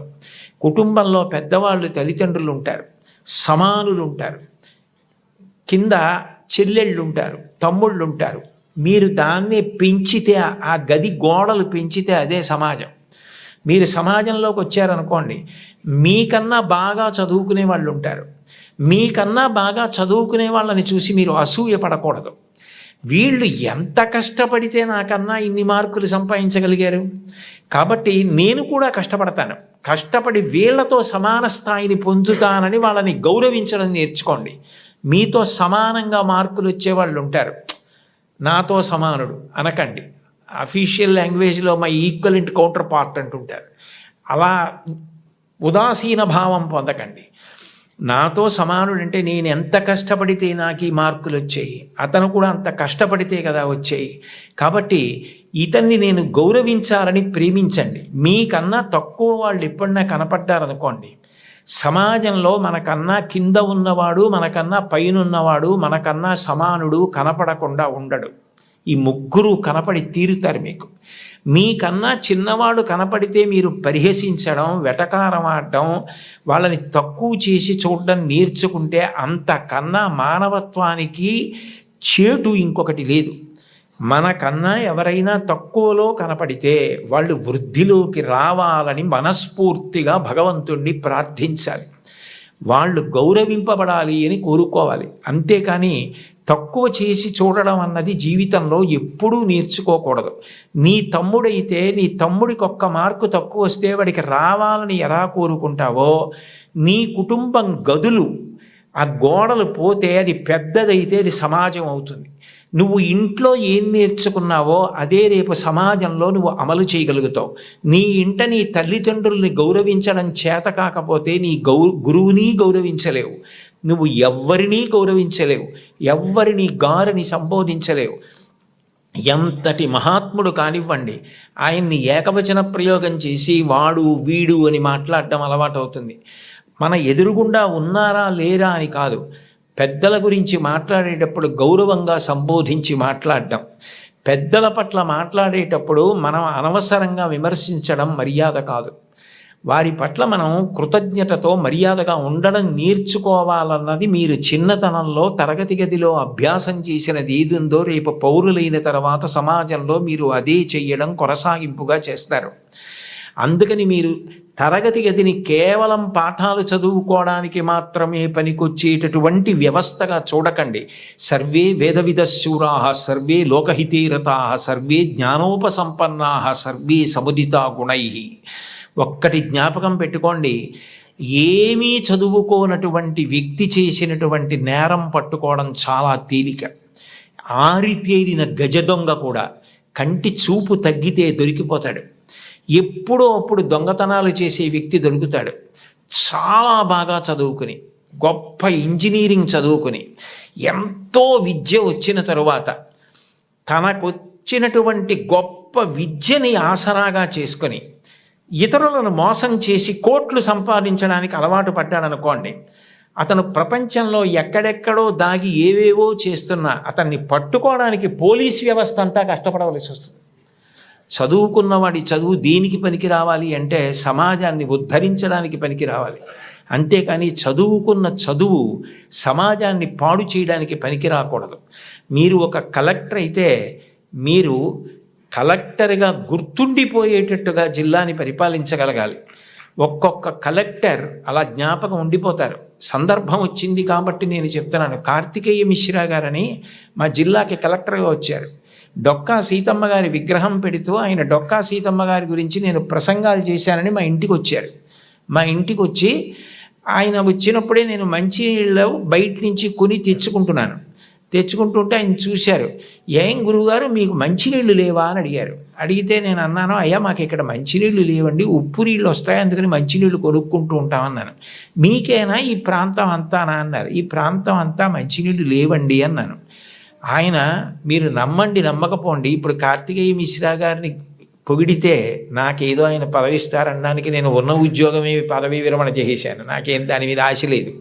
యథార్థం చెప్పాలి కాబట్టి చెప్తున్నాను. ఆయన హతాశులై సోఫాలో వెనక్కి కూర్చుని నేను జిల్లా కలెక్టర్గా ఉన్న చోట మంచినీళ్ళు లేక ఇంతమంది ఇబ్బంది పడితే నాకు అది అవమానం గురువుగారు, పరమ అవమానం అని వెంటనే ఫోన్ చేసి అధికారులతో మాట్లాడి మీరు నమ్మండి 10 రోజుల్లో ఇళ్ళకి కాదు కొళాయి వేయించుకోలేని వాళ్ళు నీళ్లు పట్టుకోవడానికి కూడా గొట్టాలు వేయించారు. ఇప్పటికే ఆ ప్రాంతం అంతా కార్తికేయ మిశ్రా గారిని తలుచుకుంటారు. అంటే నువ్వు కలెక్టర్ అయితే అలా పేరు తెచ్చుకోగలగాలి, నువ్వు ఒక డాక్టర్ అయితే అంత గొప్ప పేరు తెచ్చుకోగలగాలి. మా ఊళ్ళో డాక్టర్ ఐవి రావు అని ఒక డాక్టర్ గారు ఉన్నారు. ఆ డాక్టర్ గారిని చూస్తే జబ్బులు తగ్గిపోతాయని తెల్లవారుజామున 4 గంటలకు ఆయన కోసం మంచులో వెళ్ళి నిలబడతారు. ఆయన కూడా అలాగే వైద్యం చేస్తారు. వ్యక్తిగత జీవితమే లేదు. నేను అప్పుడప్పుడు అంటుంటాను, డాక్టర్ గారు మీకు సినిమాలకు వెళ్ళాలని ఉంటుందా అని. ఆయన పెద్ద నవ్వు అంటారు, సినిమాకి వెళ్ళింది 2.5 గంటల్లో కోటేశ్వరారు, నేను ఒక్క 10 మందిని వైద్యం చేసి చూసి వాళ్ళు సంతోషంగా వెళ్ళిపోయి వాళ్ళకి ఆరోగ్యం కలిగితే వాళ్ళ పని వాళ్ళు చేసుకుని సంపాదించుకుని బతికితే నాకు అంతకన్నా ఏం కావాలండి. సినిమా ఇచ్చే ఆనందం కన్నా ఈ తృప్తి నాకు ఎక్కువ గురువుగారు. ఇది చదువుకున్న వాడికి అది లేకపోతే అనవసరం అన్నారు. ఒక డాక్టరు తన వృత్తి మీద తానే విసుక్కుంటే అది మనిషి బ్రతకవలసిన విధానం అంటే అది మోరల్ వాల్యూస్ అంటే. అది లేని విద్యకు అందం ఎక్కడుంది? అది పువ్వే, సువాసన లేకపోతే అందం ఏది? మీరు ఏది చెయ్యండి అది రావాలంటే మీరు కుటుంబంలో నేర్చుకోవాలి. గురువుని గౌరవించడం తప్పకుండా నేర్చుకోవాలి. గురువు లాంటి వ్యక్తి లోకంలో ఉండడు. ఎందుకనంటే అమ్మా నాన్న సంపాదించినది ఏదుందో అది అమ్మా నాన్న శరీరం వదిలిపెట్టేసిన తరువాత వీలునామా వ్రాసినా వ్రాయకపోయినా పిల్లలకి వెళ్ళిపోతుంది. కానీ ఒక గురువు సంపాదించినది ఏదుందో అది మాత్రం ఆయన కడుపున పుట్టిన పిల్లలకి వెళ్ళదు. అహరహం రాత్రనక పగలనక కష్టపడి అనేక గ్రంథాలు చదివి జ్ఞాపకం పెట్టుకుని దాన్ని జ్ఞాపకానికి తెచ్చుకుని తాను ప్రభావితుడై ఎవరైనా అడగగానే తాను చెప్పకుండా ఉండలేక గడ్డి తిని తయారు చేసుకున్న పాలని దూడ వచ్చి పొదుగులో గుద్దినంత మాత్రం చేత ఆవు పాలు విడిచిపెట్టేసినట్టుగా తాను ఇంత కష్టపడి నేర్చుకున్న విషయాల్ని లోకహితం కోసం చెప్పే గురువు ఉన్నాడే, అట్లాంటి గురువు లోకంలో దొరకడు. మీ టీచర్ గారి కన్నా గొప్ప వ్యక్తి ఉండడు. ఒక్కటి గుర్తుపెట్టుకోండి, సర్వేపల్లి రాధాకృష్ణన్ గారికి అంత ప్రీతి పిల్లల మీద ఎందుకు ఏర్పడిందంటే మీరు ఆయన జీవిత చరిత్ర చదవండి. ఆయన మైసూరులో పనిచేస్తున్న రోజుల్లో అశుతోష్ ముఖర్జీ గారని కలకత్తాలో, ఆ రోజుల్లో భారతదేశంలో కలకత్తా విశ్వవిద్యాలయం అంటే చాలా ప్రఖ్యాతి. దానికి వైస్ ఛాన్సలర్గా సర్వేపల్లి రాధాకృష్ణన్ గారిని రమ్మంటే సర్వేపల్లి రాధాకృష్ణన్ గారు అక్కడికి వెళ్ళడానికి సంశయించారు. కొత్త ప్రదేశం, కొత్త భాష అని. కాదు మీరు రావలసిందే, ఇక్కడికి వస్తే మీకున్నటువంటి విద్య ప్రపంచ ప్రఖ్యాతి పొందుతుంది, మీరు రావలసిందే అంటే ఆయన అన్యమనస్కంగా మైసూరు విశ్వవిద్యాలయానికి రాజీనామా చేసి కలకత్తా విశ్వవిద్యాలయానికి వైస్ ఛాన్సలర్గా వెళ్ళిపోతున్నప్పుడు సామానంతా సర్దుకుని వెళ్ళడానికి సిద్ధపడ్డారు. మీరు రాధాకృష్ణన్ గారి జీవిత చరిత్ర చదవండి. నేను అక్షరం అబద్ధం చెప్పట్లేదు, అవసరం నాకు లేదు. గుర్రబండిలో మైసూరు రైల్వే స్టేషన్కి వెళ్ళడానికి సర్వేపల్లి రాధాకృష్ణన్ గారు సిద్ధపడుతుంటే పిల్లలందరూ వచ్చి విశ్వవిద్యాలయం నుంచి మీలాంటి గురువు మాకెక్కడ దొరుకుతాడు, మీరు చెప్పిన పాఠాలతో మేము ఇన్ని విషయాలు నేర్చుకున్నాం, మీరు గుర్రాలు లాగిన బండిలో వెళ్ళడానికి వీల్లేదని వీధులన్నీ మైసూరు స్టేషన్ వరకు పువ్వులు చల్లి పిల్లలు గుర్రపు బండిని లాగి ఆ దంపతుల్ని కూర్చోపెట్టి మైసూరు స్టేషన్కి తీసుకెళ్లారు. ట్రైన్ ఎక్కిస్తే రాధాకృష్ణన్ గారికి మైసూరు ప్లాట్ఫామ్ కనపడలేదు. అంతమంది పిల్లలు నిలబడి అశ్రుధారలతో ఆయన్ని విడిచి ఉండలేక ఏడుస్తూ ఆయనకి నమస్కారం చేస్తుండగా ట్రైన్ విడిపోతే ఒక ఉపాధ్యాయుడు పిల్లల మీద ఇంత ప్రభావం చూపించగలడనమాటని తన పుట్టినరోజుగా చేయవద్దని ఉపాధ్యాయ దినోత్సవంగా చేయమని తల్లి తండ్రి తర్వాత మీ భవిష్యత్తు గురించి అంత వెంపర్లాడే వ్యక్తి ఎవరైనా ఉంటే గురువు ఒక్కడే. అంబేద్కర్ గారు భారత రాజ్యాంగ నిర్మాత. తెల్లవారి లేస్తే ఆయన్ని స్మరిస్తాం. అటువంటి అంబేద్కర్ గారు భీమ్రావ్ అంబేద్కర్. నిజానికి ఆయన పేరులో భీమ్రావ్ అన్నది ఆయన పేరులోది కాదు. ఆయనకి చిన్నతనంలో ఒక్కొక్కసారి అన్నం తినడానికి ఇబ్బంది కలిగితే ఒక ఉపాధ్యాయుడు తాను తెచ్చుకుని మధ్యాహ్నం తినవలసిన భోజనంలోంచి కొంత భోజనాన్ని అంబేద్కర్ గారికి పెట్టి అంత ప్రేమతో చూశాడు. ఏ భీమ్రావ్ అన్న ఉపాధ్యాయుడు తనని అంత ప్రేమతో చూశాడో ఆ పేరు తన పేరులోకి కలుపుకున్నారు అంబేద్కర్ గారు. కలుపుకుని భీమ్రావ్ అంబేద్కర్ అని పెట్టుకున్నారు.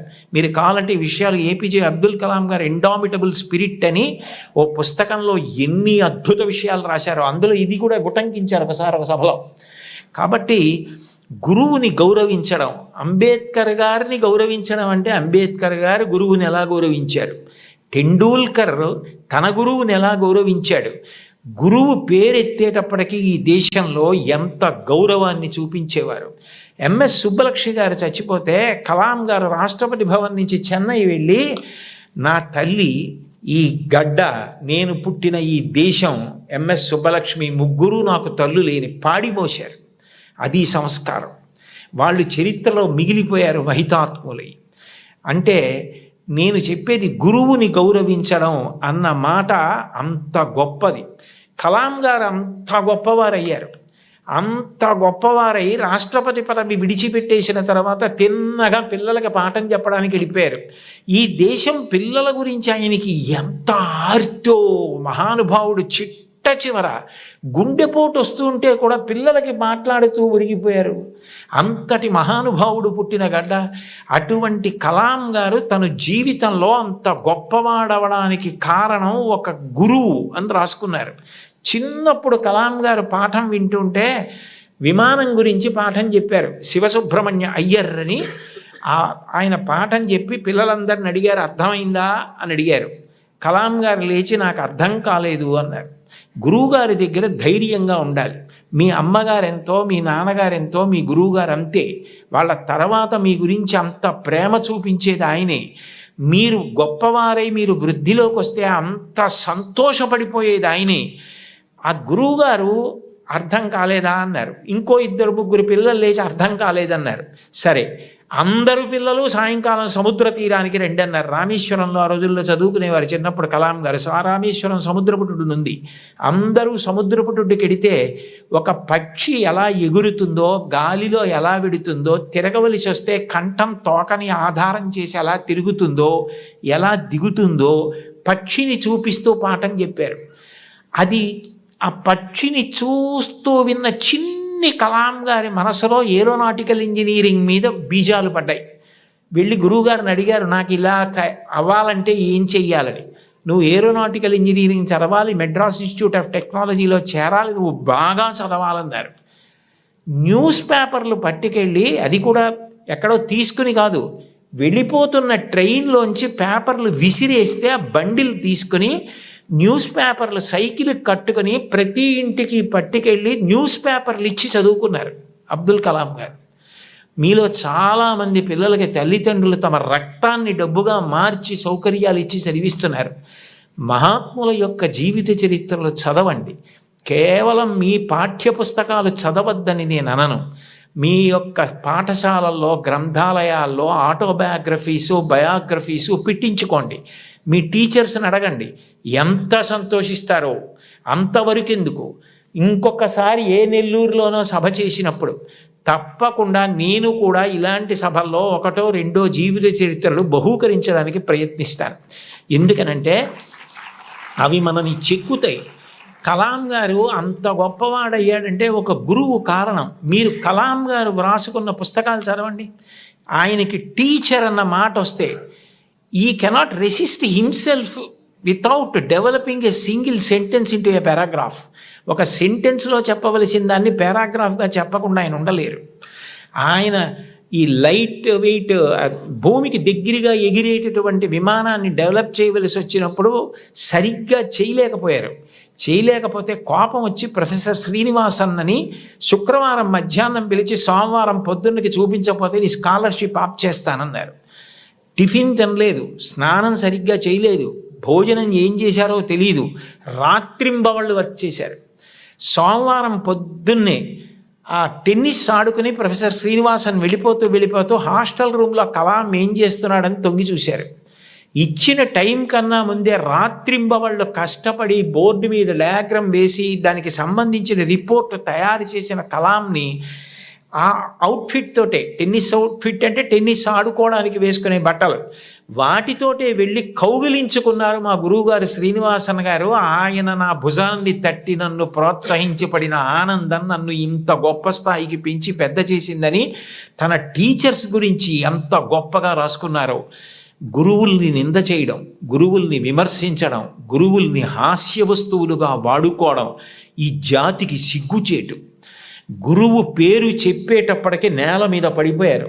రామాయణంలో అంతటి రాముడు విశ్వామిత్రుడి పిలిస్తే దగ్గరికి వెళ్ళి నిలబడి ఇమౌస్మ మునిషార్దూల కింకరౌ సముపస్థితవు ఆజ్ఞాపయ యథేష్టం వై శాసనం కరవామకిం అన్నాడు. గురువుగారు లోకంలో ఎవరు చెప్పినా సలహా, మీరు చెప్తే మాత్రం ఆజ్ఞ. గురువుగారు చెప్తే ఆజ్ఞ, అందులో నేను తలపెట్టను. ఈ పని చేసి పెడతావా అని ఇప్పుడు అడక్కండి, ఈ పని చెయ్యరా రామా అనండి, నేను మీ కింకరుణ్ణి గురువుగారు అన్నాడు. ఇది ఈ జాతి నేర్పినటువంటి విషయం. మీరు ఏ మహాత్ముణ్ణి తీసుకోండి, టంగుటూరి ప్రకాశం పంతులు గారు జీవిత చరిత్రలో వ్రాసుకున్నారు.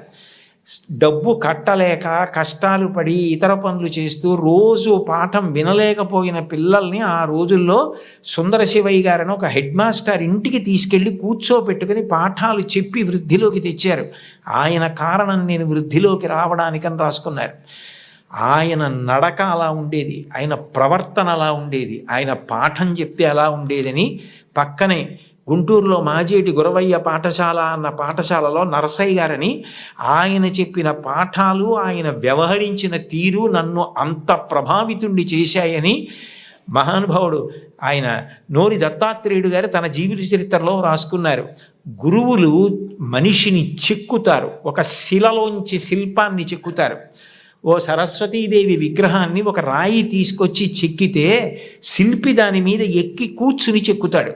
కళ్ళు చెక్కేటప్పుడు చిట్ట చివర ఎంతో జాగ్రత్తగా చెక్కుతాడు. ఉలిని పెట్టి సుత్తి పెట్టి కొడతాడు. ఆఖరణ దానికి అధివాసాలు చేసి గుళ్ళోకి తీసుకొచ్చి ప్రతిష్ఠ చేస్తారు. ప్రతిష్ఠ చేసిన తర్వాత చెక్కిన శిల్పి కూడా నమస్కారం చేస్తాడు.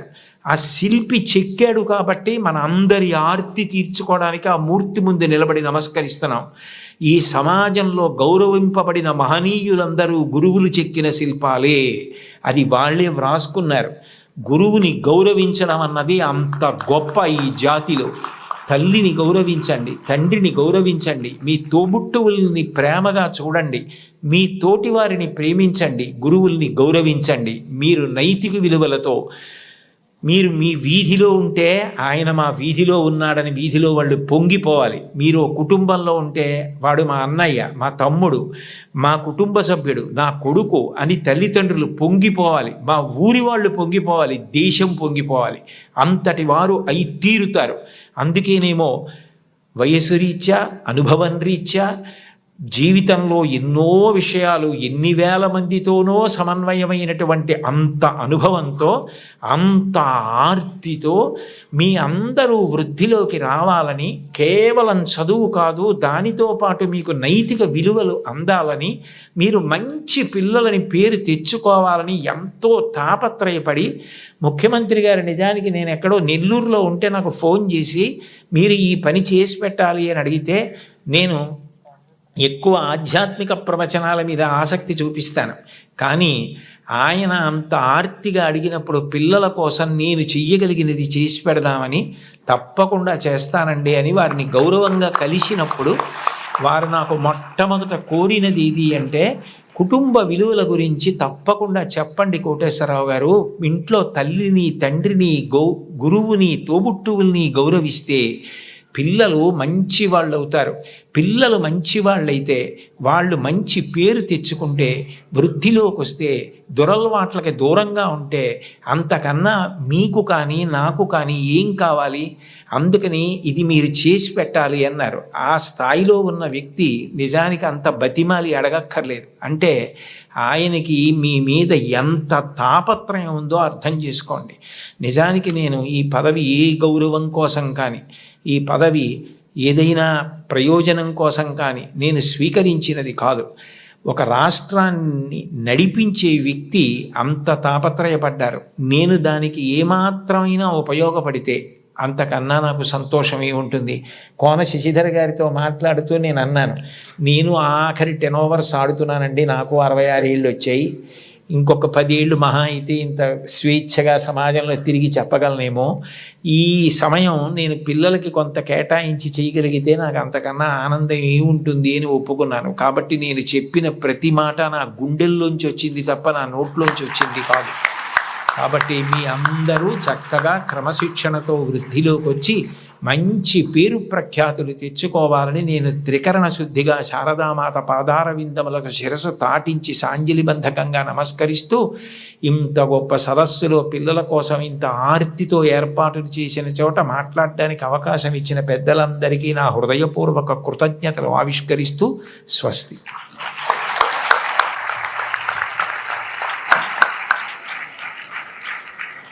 గురవే సర్వలోకానాం భిషజే భవరోగిణాం నిధయే సర్వ విద్యానాం దక్షిణామూర్తయే నమః.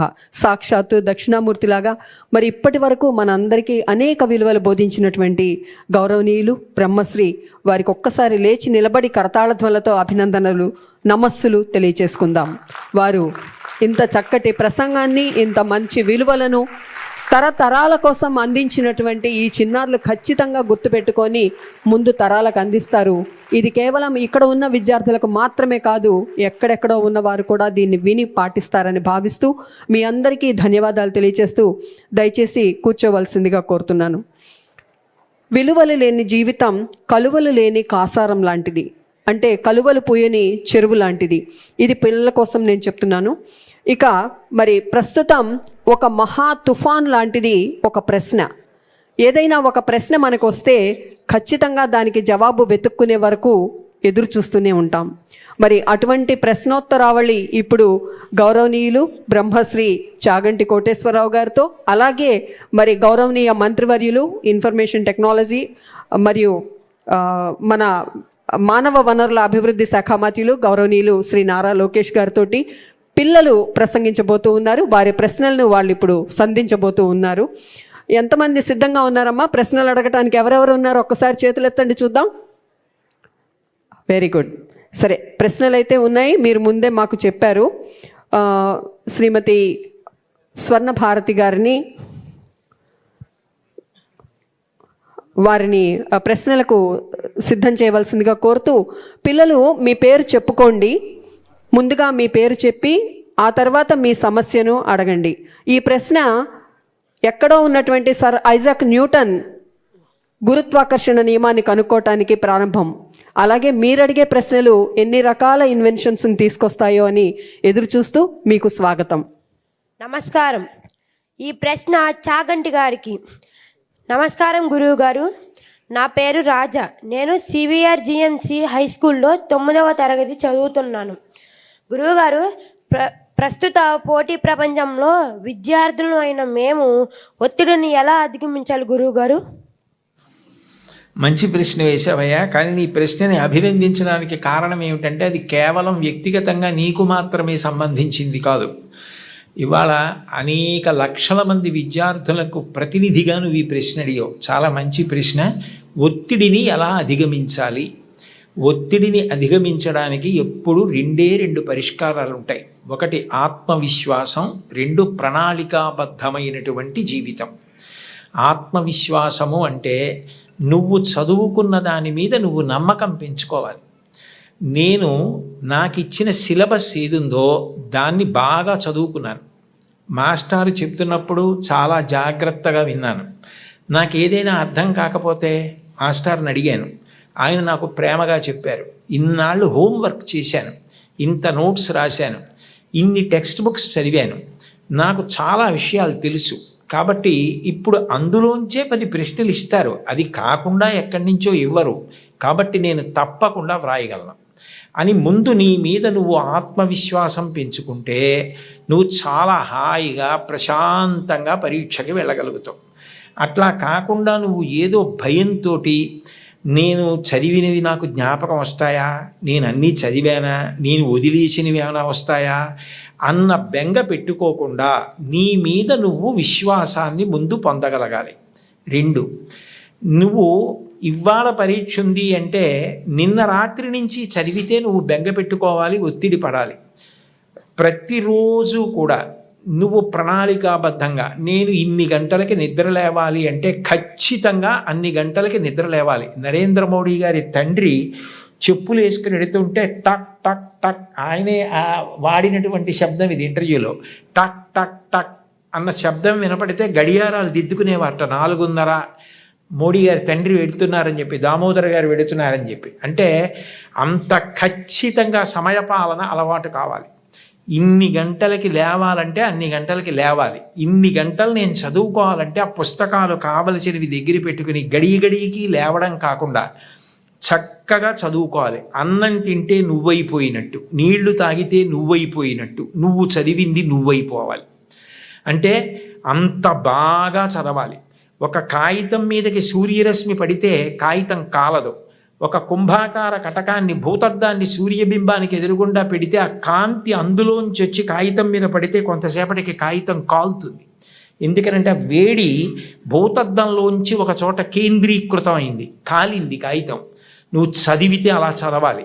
చదువుతున్నంతసేపు పుస్తకం ఏం చదువుతున్నావో అది నీలోకి వెళ్ళిపోవాలి. భూపసభాంతరాళమన పుష్కళ వాక్చతురత్వము ఆజి బాహాపటు శక్తి ఉన్నంటాడు భర్తృహరి. నీకు అవసరమైనప్పుడు అలా జ్ఞాపకానికి రావాలి. నువ్వు తిన్నది నువ్వెట్లా అయిపోయావో, నువ్వు తాగింది నువ్వెట్లా అయిపోయావో, నువ్వు చదివింది నువ్వు అట్లా అయిపోవాలి. నీకు అలా జ్ఞాపకం ఉండాలి. అలా ప్రతిరోజు చదువుకోవడం నీకు సంతోషం కావాలి. చదువు భారంగా చదవకూడదు. It must be a passion for you. ఎప్పుడు తెల్లారలేద్దాం, ఎప్పుడు చదువుదామని నీకు ఆసక్తి ఉండాలి, ఆతృత ఉండాలి, అందులో ఒక గొప్ప సంతోషం ఉండాలి. అలా నువ్వు time management, discipline, self confidence నేర్చుకుంటే ఒత్తిడి అన్న మాటే ఉండదు. నువ్వు ధైర్యంగా ఏ పరీక్షకైనా పెడతావు, ఎదుర్కొంటావు. ఎప్పుడైనా ఒకసారి వైఫల్యం లభించిందనుకో, కలాం గారిని తలుచుకో. ఫెయిల్ అంటే ఆయన ఫెయిల్ అంటే పడిపోయావని కాదు, first attempt in learning, FAIL అని డిఫైన్ చేశారు. ఇది మొదటిసారి పొరపాటు జరిగినది. మళ్ళీ చేతిలో మట్టి ముద్ద కింద పడితే భూమిని అంటుకుంటుంది, బంతి పడితే పైకి లేస్తుంది. అలా పైకి లే తప్ప బెంగ పెట్టుకోకు. ఇక పైన అన్ని విజయ పరంపరలతో కొనసాగు. శుభం భూయాత్. ధన్యవాదాలు గురువుగారు. తదుపరి ప్రశ్న మరొక విద్యార్థి అడగటానికి సిద్ధంగా ఉన్నారు.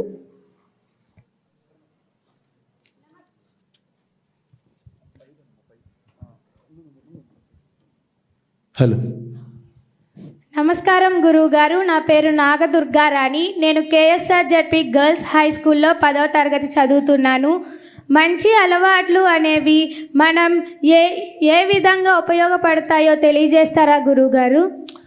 చాలా సంతోషం అమ్మా. నువ్వు స్పష్టమైనటువంటి రీతిలో చక్కగా నిన్ను నువ్వు పరిచయం చేసుకుని ప్రశ్న వేశావు. మంచి అలవాట్లు అన్నవి నీకే కాదు, నీ చుట్టూ ఉన్న వాళ్ళకి, సమాజానికి, దేశానికి కూడా ఉపయోగపడతాయి. మన దేశంలో వైద్య ఆరోగ్య శాఖ కొన్ని వేల కోట్లు ఖర్చు పెడుతుంది దేశం మొత్తం మీద. అందులో చాలా వ్యాధులకు కారణం ఏది అంటే అన్నం తినేటప్పుడు, పలహారం చేసేటప్పుడు చేతులు సబ్బుతో కడుక్కోకుండా ఎట్లా ఉంటే అట్లాగే ఏది పడితే అది తినడం. 2, చాలా కాలం నిలవ ఉన్న పదార్థాలు కేవలం నాలుకకు రుచిగా ఉన్నాయి కదా అని తినడం. అట్లా కాకుండా మనం తిన్నది మనలోకి వెళ్ళి మన శరీరాన్ని నిర్మాణం చేస్తుంది అని దాని విలువ తెలుసుకున్నప్పుడు నువ్వు ఆరోగ్యంగా ఉండడం చాలా చాలా ముఖ్యం. శరీరమాద్యం ఖలు ధర్మ సాధనం. ఇది బాగుండకపోతే నువ్వేం చేయలేవు. దీనితో వ్యాయామం చేయడం, తినేటప్పుడు చేతులు కడుక్కోవడం, కాళ్ళు కడుక్కోవడం, స్నానం చేయడం శుభ్రంగా, నీ మేజోళ్ళు నువ్వే ఉతుక్కోవడం అలవాటు చేసుకున్నావు అనుకో, నీకు వేళ్ళకి వ్యాయామం ఉంటుంది. 2 మాసిపోతే ఎంత కష్టమో మీ అమ్మగారికి అవి ఉతకడం నీకు అర్థం అవుతుంది. రాజగోపాలాచారి గారు ఇంకా చనిపోవడానికి నెలలాళ్ల ముందు వరకు తన జేబు రుమాలు తాను ఉతుక్కునేవారు. ఎందుకంటే చేతులకు పట్టు ఉంటుందని. నీ బట్టలు నువ్వు ఉతుక్కోవడం ఇటువంటివి నేర్చుకున్నావనుకో, అవి మంచి అలవాట్లు. దానివల్ల నీకే కాదు, నీకు జ్వరం వచ్చిందనుకో, అమ్మ దేవుడి దయ వల్ల నీకు రాకూడదు, కానీ వచ్చిందనుకో, వస్తే మీ నాన్నగారు సెలవు పెట్టి నిన్ను వైద్యుడి దగ్గరికి తీసుకెళ్ళాలి. మీ అమ్మగారు పనులన్నీ మానుకుని నీ దగ్గర కూర్చోవాలి. నువ్వు ఆరోగ్యంగా ఉంటే నీకే కాదు, సమాజానికి, ప్రభుత్వానికి, వైద్యశాలకి, అందరికీ ఉపకారం చేసిన దానివి అవుతావు. నువ్వు చేతులు శుభ్రంగా కడుక్కుంటే చాలు, వ్యాయామం చేస్తే చాలు, కాసేపు పరిగెడితే చాలు, అవుట్ నాట్ అవుట్ అని గట్టిగా అరిస్తే చాలు, 2 గంటలు మాట్లాడినా, భవిష్యత్తులో ఎప్పుడైనా నువ్వు ప్రసంగాలు చేయవలసి వచ్చినా, సమావేశాలు నిర్వహించవలసి వచ్చినా గుక్కెడు నీళ్లు తాగకుండా నిర్వహిస్తావు. ఆ శక్తి నీ కండరాలకు వస్తుంది. అటువంటివి నేర్చుకో. ఇక నువ్వు జీవితంలో శాంతి పొందడానికి ఎప్పుడూ కష్టమే పడితే, మాకు ఎప్పుడూ చదువు ఎప్పుడూ కష్టమే అంటే మరి మాకు సంతోషం ఎప్పుడండి అంటావేమో. మంచి హాబీస్ నేర్చుకో. మంచి హాబీస్ అంటే అవి చదువులో అంతర్భాగం కాదు, కానీ దాని ద్వారా నువ్వు శాంతిని పొందవచ్చు. ఒక్కొక్కసారి నీ హాబీ నువ్వు చదువుకున్న దానికన్నా గుర్తింపు ఎక్కువిస్తుంది.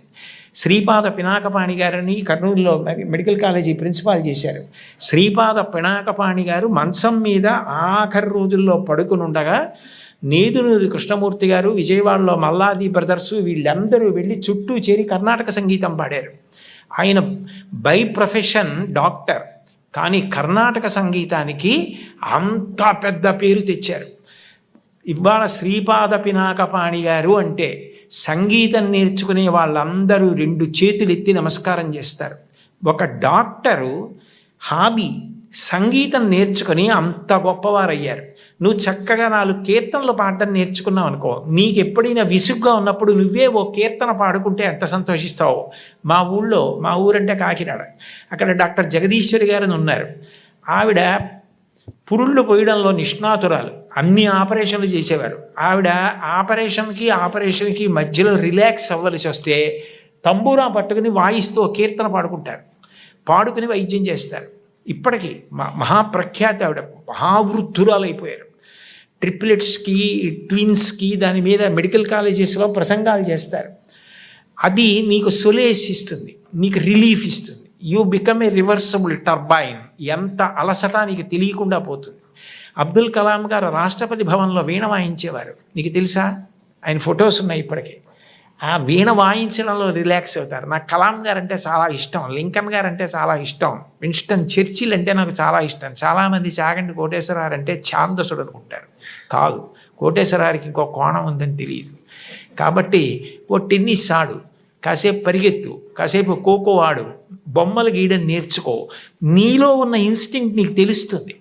నీకు ఏది ఇష్టమని అనిపిస్తోందో అది చేయడం ప్రారంభం చెయ్యి. నువ్వు విశ్రాంతి పొందుతావు, పేరు వస్తుంది, ప్రఖ్యాతి వస్తుంది.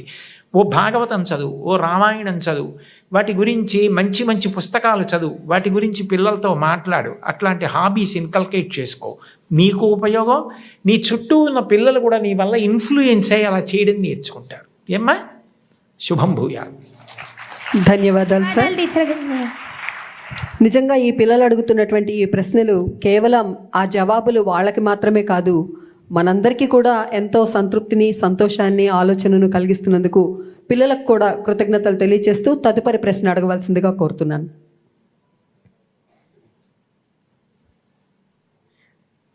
నమస్తే సార్. ఈ ప్రశ్న గౌరవనీయులైన మంత్రివర్యులు నారా లోకేష్ గారికి.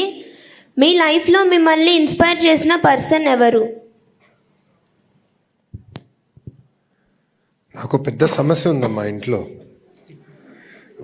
అందరు ఇన్స్పైరింగ్ పర్సనాలిటీసే.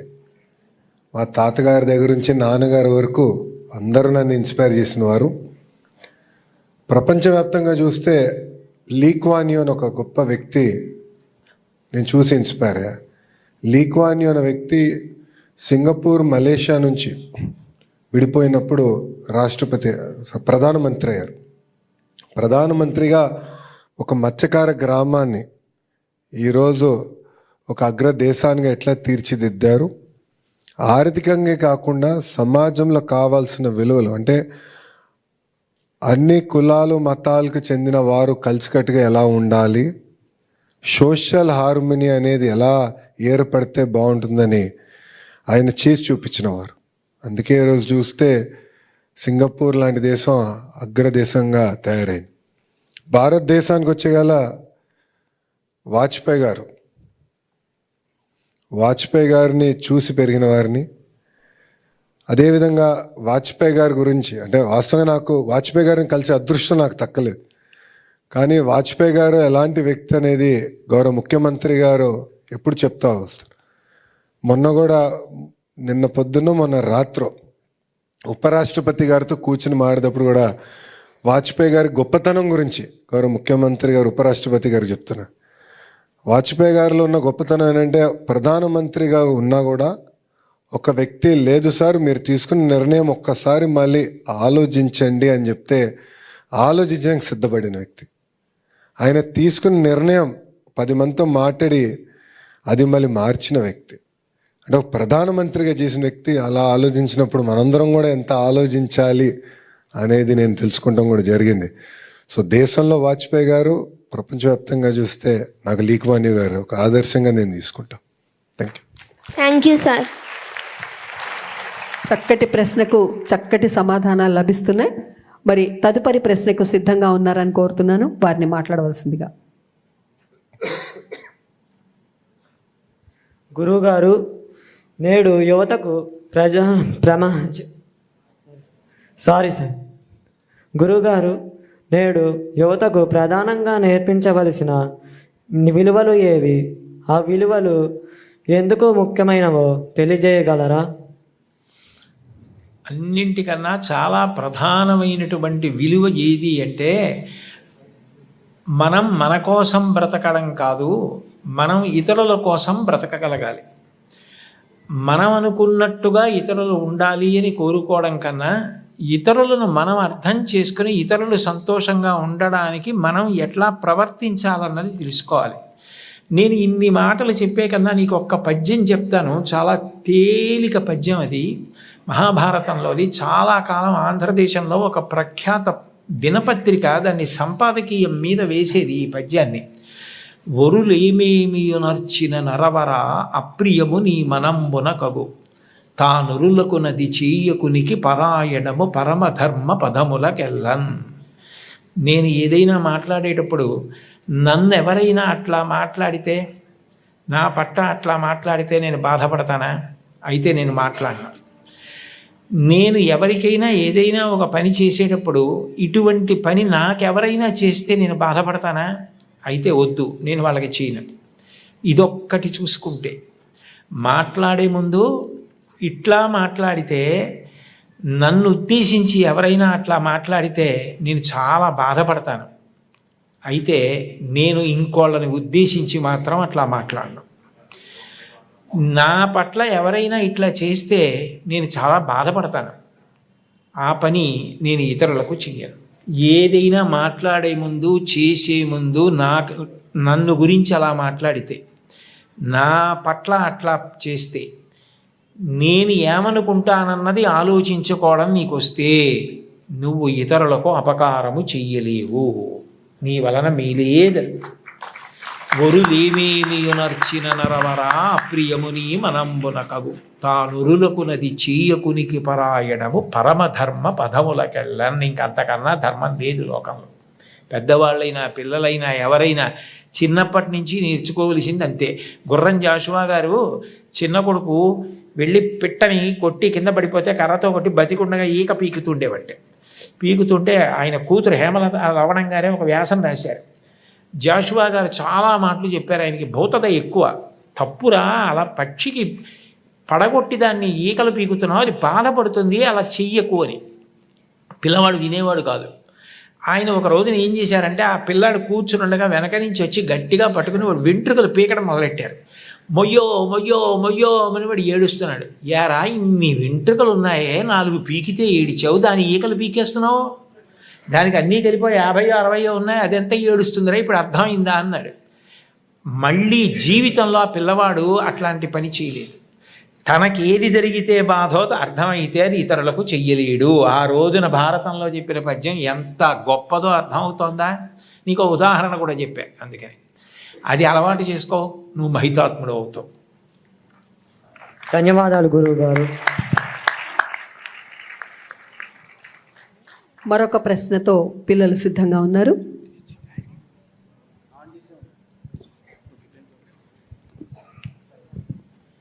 నమస్కారం గురువుగారు, నా పేరు జాషువా. నేను అమర్జీవి పొట్టి శ్రీరాముల ఉన్నత పాఠశాలలో 10వ తరగతి చదువుతున్నాను. గురువుగారు, కాలంతో పోటీ పడుతూ ముందుకు పరిగెడుతున్న మా తరం వారికి రామాయణం, మహాభారతం, భాగవతాలు వంటి గ్రంథాలు చదవడం వలన ఉపయోగం ఏమిటో తెలియజేయండి గురువుగారు. నువ్వు జాషువా అని పేరు పెట్టుకున్నందుకు నాకు ఎంతో సంతోషంగా ఉందయ్యా. ఆ పేరు పెట్టిన మీ అమ్మగారికి నాన్నగారికి నమస్కారం చేస్తున్నాను. మహానుభావుడు ఏం కవిత్వం చేశారయ్యా. ఒక్కొక్క పద్యం చదువుతుంటే గుండెలు పిండేసినట్టు ఉంటుంది, అంత గొప్ప పద్యాలు రాశారు కదయ్యా ఆయన. ఇంతకీ నువ్వు నన్ను అడిగిన ప్రశ్నకి జవాబు ఏంటంటే, రామాయణ, భారత, భాగవతాలు ఈ వయస్సులో మేము చదువుకోవడం వల్ల మాకు కలిగే ప్రయోజనం ఏమిటి? నేను నీకు ఒక్క విషయం చెప్తాను, నీకు అర్థమైపోతుంది. నేనేం పెద్ద దాని గురించి ప్రసంగం చేయక్కర్లా. మహాభారతంలో శల్యుడు అని ఒక ఆయన ఉన్నాడు. ఆయన మద్రదేశాధిపతి. అంటే పాండురాజుకి 2 భార్యలు, కుంతి, మాద్రి. మాద్రికి సోదరుడు కాబట్టి నకుల సహదేవులకు మేనమామ. నకుల సహదేవులకి మేనమామ అయితే ధర్మరాజు గారికి, భీముడికి, అర్జునుడికి కూడా మేనమామ. కురుక్షేత్ర యుద్ధం ప్రారంభమైంది. తన మేనల్లుళ్ళు కాబట్టి వాళ్ళ పక్షాన యుద్ధం చేద్దామని శల్యుడు మహావీరుడు బయలుదేరి వస్తున్నాడు మద్రదేశం నుంచి. ఆయన వస్తున్నాడని తెలుసుకుని దుర్యోధనుడు ఏం చేశాడంటే, కనపడకుండా చలువ పందిళ్ళు వేయించి సాయంకాలం అయ్యేటప్పటికీ నృత్యం, సంగీతం అన్నీ పెట్టేవాడు. పొంగిపోయి ఇవన్నీ ధర్మరాజు చేస్తున్నాడు అనుకుని ఓ రోజున ఎవరు చేస్తున్నారు, ధర్మరాజు గారే కదా, ఉన్నాడా రమ్మనమన్నారు. అప్పటి వరకు కనపడకుండా దాక్కున్న దుర్యోధనుడు ఎదురుగుండా వచ్చి, మీరు మహానుభావుడు, మీరు వస్తుంటే మా పక్షాన యుద్ధం చేయాలా, మీకు ఇవన్నీ నేనే ఏర్పాటు చేశానన్నాడు. పొగిడేటప్పటికి పొంగిపోయాడు శల్యుడు. నీకేం కావాలి చెప్పు, చేసి పెడతానన్నాడు. మీరు మా పక్షాన యుద్ధం చేయండి అన్నాడు. తప్పకుండా చేస్తానన్నాడు. దేనికి బయలుదేరాడు? పాండవుల పక్షాన యుద్ధం చేయడానికి బయలుదేరాడు. పొగిడి 4 సత్కారాలు చేసేటప్పటికీ అది వదిలేశాడు. కౌరవుల పక్షాన యుద్ధం చేయడానికి వెళ్ళాడు. పోనీ వెళ్ళిన వాడు ఏం చేయాలి? దుర్యోధనుడితో వెళ్ళిపోవాలి. తగుదునమ్మా అని ధర్మరాజు గారి దగ్గరికి వెళ్ళాడు. ఆయనకి తెలిసిన విద్య ఈయనకి తెలీదా? ఈయన కూడా పొగిడాడు. పొగిడి ఆయన్ను కుర్చీ వేసి కూర్చోబెట్టి తన కింద కూర్చొని నహుషోపాఖ్యానం చెప్పమన్నాడు. అంటే ధర్మరాజు గారంతటి వాడు కింద కూర్చుని వింటున్నాడు, నేను చెప్తున్నాను కదా అని నహుషోపాఖ్యానం చెప్పి పొంగిపోయి, ధర్మరాజా నీకేం కావాలి చెప్పన్నాడు. మళ్ళీ పొగడ్తగా లొంగిపోయాడు. ధర్మరాజు గారు అన్నాడు, మీరు ఎటు అక్కడ మాట ఇచ్చారు కదా, అక్కడే యుద్ధం చేయండి. మా పక్షాన కృష్ణుడు అర్జునుడికి సారథ్యం చేస్తాడు. మళ్ళీ కృష్ణుడితో సమానమైన సారథి మీరే కాబట్టి మీరు అక్కడ కర్ణుడికి సారథ్యం చేస్తారు. చేసినప్పుడు కర్ణుడికి మనశ్శాంతి లేకుండా అదే పనిగా నింద చేయండి. నింద చేస్తే కర్ణుడికి బుద్ధి కేంద్రీకరణ పోతుంది, అంటే కాన్సన్ట్రేషన్ పోతుంది. పోతే కర్ణుడు చచ్చిపోతాడు. మాకు అది చాలు, ఆ ఉపకారం చేయండి అన్నాడు. తప్పకుండా నీకు ఈ ఉపకారం చేసి పెడతానన్నాడు. నిజానికి శల్యుడు కానీ కృష్ణుడు కానీ ఆ రోజుల్లో సారథ్యం నేర్చుకోక్కర్లా. ఇందాక ఆ పాప అడిగిందే, అది వాళ్ళిద్దరికీ హాబీ. నేర్చుకుని ప్రపంచ ప్రఖ్యాతి పొందారు సారథ్యంలో. కృష్ణుడు విలువకి కట్టుబడి అర్జునుడికి సారథ్యం చేసి అర్జునుడిని కాపాడి పార్థసారథి అని బిరుదు పొందాడు. శల్యుడు కర్ణుడికి సారథ్యం చేసి ధర్మరాజుకి మాట ఇచ్చానని అదే పనిగా కర్ణుడిని విమర్శించి నింద చేసి కర్ణుడు చచ్చిపోవడానికి కారణమై, చచ్చిపోయిన తర్వాత కాళీరథం పట్టుకుని దుర్యోధనుడి దగ్గరికి వెళ్ళి, పాపం కర్ణుడు గొప్పవాడే కానీ చచ్చిపోయాడు అన్నాడు. అందుకని ఇప్పటికీ మన పక్షాన ఉండి మనని విమర్శిస్తూ మనని పాడు చేయడానికి ప్రయత్నించేవాడిని వీడి శల్య సారథ్యం రా అంటారు. దేనికి పనికొచ్చింది శల్యుడి విద్య? పొగట్టకి లొంగిపోవడం ఎంత ప్రమాదకరమో, నువ్వు ఎంత గొప్పవాడివైనా పొగట్టలకి లొంగిపోయే బలహీనత ఉంటే పాడైపోవడం కాదు, కాలం ఉన్నంత కాలం అపకీర్తి ఉండిపోతుంది, శల్యసారథ్యం అని పేరుండిపోయినట్టు. కాబట్టి నేను వృద్ధిలోకి రావడమే కాదు, పొగట్టలకి లొంగకూడదు. అలాగని పెద్దల ఆశీర్వచనాన్ని వదిలిపెట్టుకోకూడదు. ఇది గుర్తుపెట్టుకోవాలంటే మహాభారతంలో శల్యుడి కథ పనికొస్తుంది.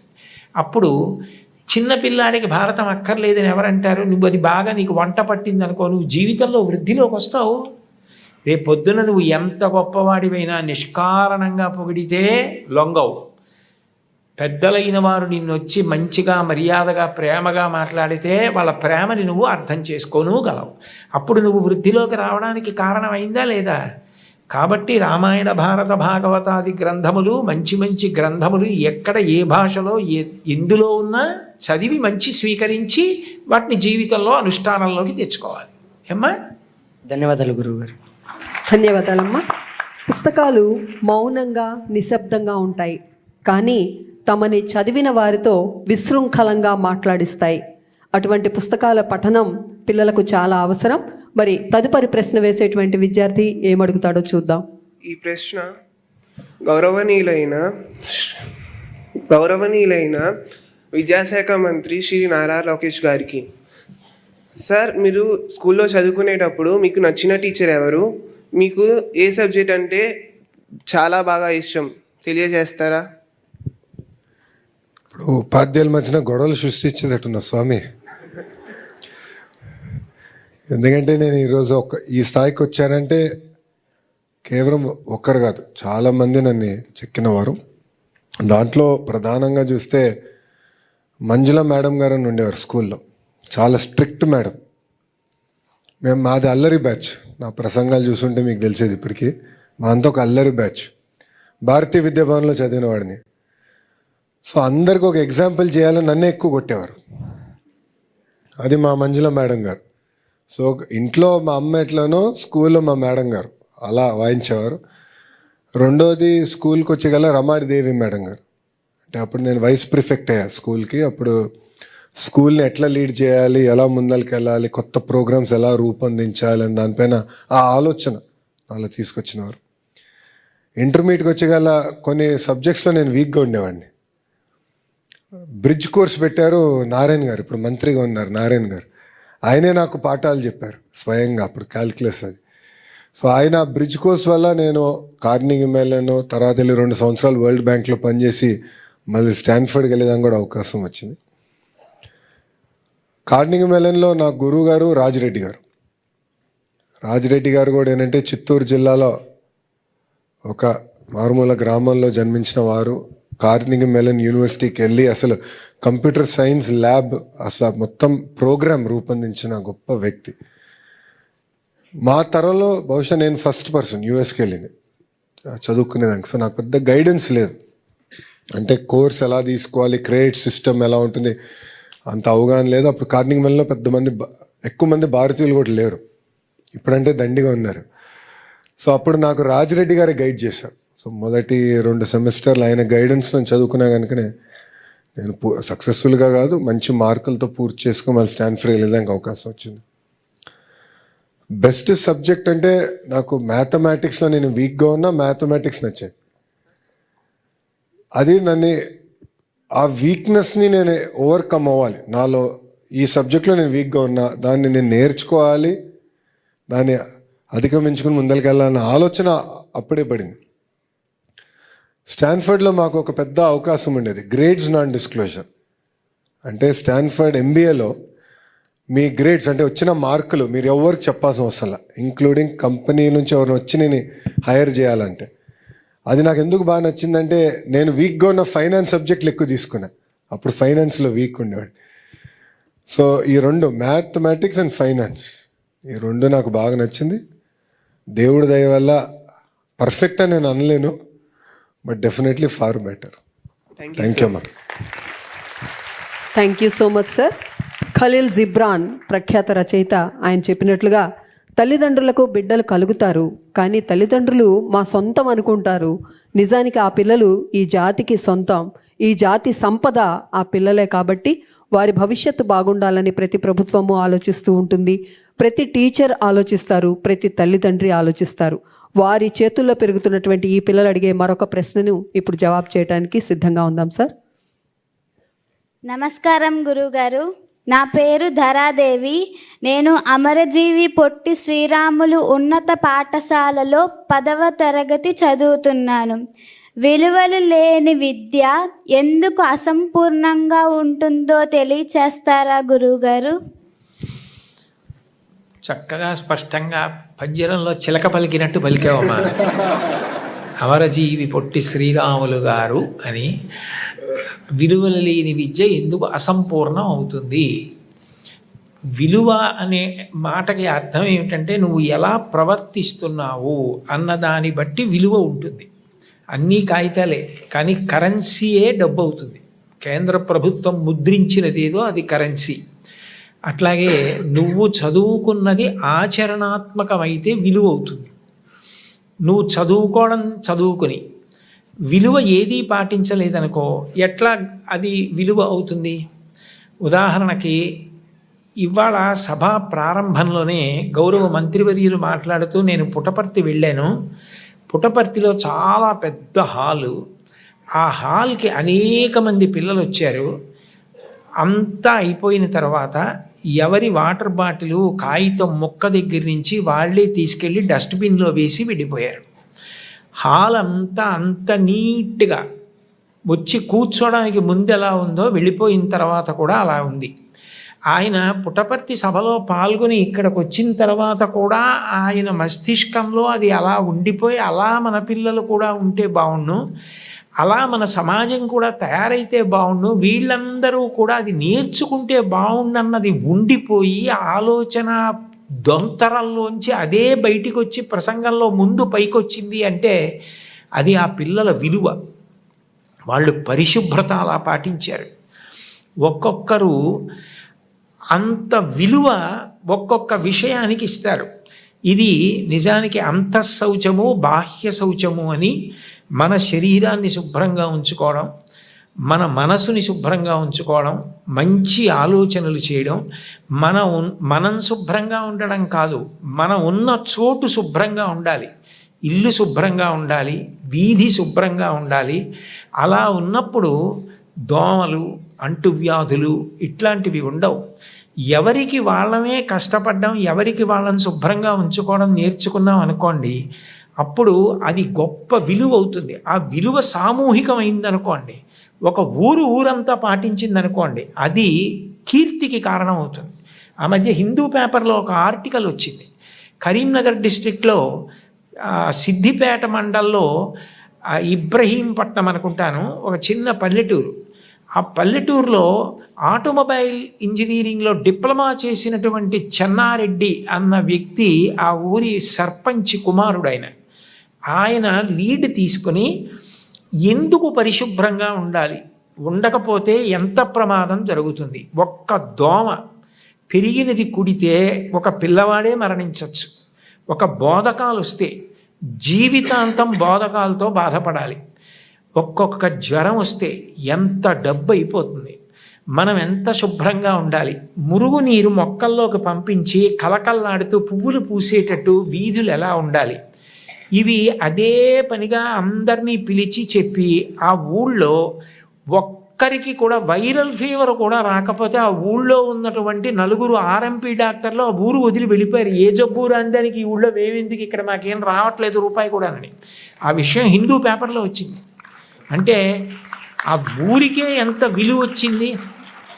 నువ్వు చక్కగా ఇంటికి వెళ్ళగానే నీ బట్టలు విప్పేసినవి తీసి హ్యాంగర్కి పెట్టుకుని, మాసిపోతే ఉతకవలసి వస్తే గుమ్మిలో పడేసి మూత పెట్టేసి, నీ సాక్స్ తోటి పరిగెత్తకుండా సాక్స్ విప్పి దులిపి బూట్ లోపలికి తోసేయకుండా వాసన రాకుండా దాని మీద ఆరేసినట్టుగా వేసి బూట్లో పక్కన పెట్టుకుని నువ్వు చదివేసుకుని బయలుదేరే ముందు నీ షూ నువ్వు పాలిష్ చేసుకుని ఆ చేతులతో తినకుండా సబ్బు పెట్టి రుద్దుకుంటే నిన్ను చూసి చాలామంది పిల్లలు నేర్చుకుంటారు. అదే విలువ. అలా పిల్లలందరూ కూడా మీరు కూర్చున్న గది, మీరు పుస్తకాలు పెట్టుకునే ఆల్మేరా, మీ ఇల్లు, మీ వీధి అన్నిటినీ శుభ్రంగా ఉంచడం మీరు నేర్చుకున్నారనుకోండి, ఒకనాడు ప్రపంచవ్యాప్తంగా ఈ దేశానికి ఎంత గౌరవం వస్తుందో. మహాత్మా గాంధీ గారు కరెంటు పోయిన తర్వాత గుండు సూది కావలసి వస్తే కటిక చీకట్లో తన మేజాబల్ల మీద గుండు సూది ఎక్కడుందో చీకట్లో తీసేవారట. అంటే అంత బాగా సర్దుకునేవారు. అవనిగడ్డ ఎమ్మెల్యే గారు మండలి బుద్ధప్రసాద్ గారిని ఉన్నారు. ఆయన మహాత్మా గాంధీ గారి జీవితంలో మంచి మంచి విషయాలు తీసి చాలా మంచి బుక్స్ పబ్లిష్ చేశారు. స్వచ్ఛ భారతీయం అని పుస్తకాలు వేసి ఆయన చీపురు పట్టుకు ఊడుస్తున్నట్టుగా వేసి పిల్లలకి మంచి బుద్ధి ప్రచోదనం కోసం పంచిపెట్టారు ఒకప్పుడు. నేను ఆ పుస్తకం చాలా బాగుందంటే తెప్పించుకుని ఆయన దగ్గర అడిగితే చదివాను. అందులోంచి ఉటంకించాను నేను ఇప్పుడు ఈ విషయం. కాబట్టి మీరు అట్లాంటివి చదివి చక్కగా పరిశుభ్రంగా ఉండడం నేర్చుకున్నారనుకోండి, మీరు ఒక రోజు ఏం చేయాలంటే, మీరు మంత్రి గారికి కబురు చేయాలి. మంత్రి గారు, మీరు ఒక రోజున విజయవాడ సభలో పుటపర్తి గురించి చెప్పారు. మా స్కూల్కి మీరు ఒక్కసారి రండి, మా స్కూల్కి మీరు వచ్చి ఒక్కసారి చూడండి, మీరు పొంగిపోతారు, మీరు గర్వపడతారు. మా ఊళ్ళో మా స్కూలు మేము కూడా అలా నిర్వహిస్తున్నాం. చెత్త కాగితం ముక్క ఉండదు, ఎవ్వరం అపరిశుభ్రంగా ఉండం. మా స్కూల్ అలా మెయింటైన్ చేస్తున్నాం. మేమందరం వాలంటీర్స్గా షిఫ్ట్లు వేసుకుని 2 రోజులకు ఒకళ్ళని చప్పున, కొంతమందిని చప్పున పాఠశాల అంతా మేమే తుడిచేసుకుని మేమే దీన్ని దేవాలయంలా చూసుకుంటున్నాం అని మీరు మంత్రి గారిని వెళ్ళి పిలిచి మంత్రి గారు వచ్చి చూశారనుకోండి, అది పెద్ద న్యూస్ అవుతుంది. అది మీ పట్ల విలువ అవుతుంది, మీ పాఠశాలకి విలువ అవుతుంది, మిగిలిన వాళ్ళకి ఆదర్శం అవుతుంది, రాష్ట్రాన్ని చెక్కుతుంది. నేను ఎంత మాట్లాడినా దానికి విలువ ఉండదు. అది ఎంతవరకు అంటే దీపం వెలిగించడం వరకే. కాంతి చదువుకోవడానికి ఉపయోగపడిన నాడు దానికి సార్థక్యం. చెప్పింది మీరు పాటిస్తే, అమ్మ అన్నం వండుతుంది, ఆకలితో కొడుకు భీష్మించి కోపంతో కూర్చుంటే అమ్మ ఏం చేస్తుంది? తింటే ఆకలి తీరుతుంది. మీరు పాటిస్తే గౌరవం వస్తుంది, విలువ అవుతుంది. పాటించినది విలువ. విలువ జీవితానికి, మీకు, మీ చుట్టూ ఉన్న వాళ్ళకి ఉపకారము, కీర్తి రెండూ కూడా. ధన్యవాదాలు గురువుగారు. తదుపరి ప్రశ్నతో మరొక విద్యార్థి సిద్ధంగా ఉన్నారు.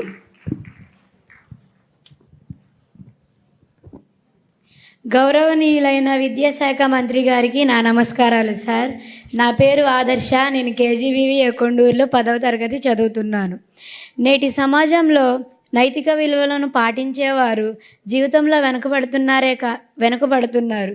సమాజం మాత్రం ఏం సంపాదించావని అంటుందే కానీ విలువలతో బ్రతుకుతున్నావని అనడం లేదు. దీనిపై మీ అభిప్రాయాన్ని తెలియజేస్తారా సార్?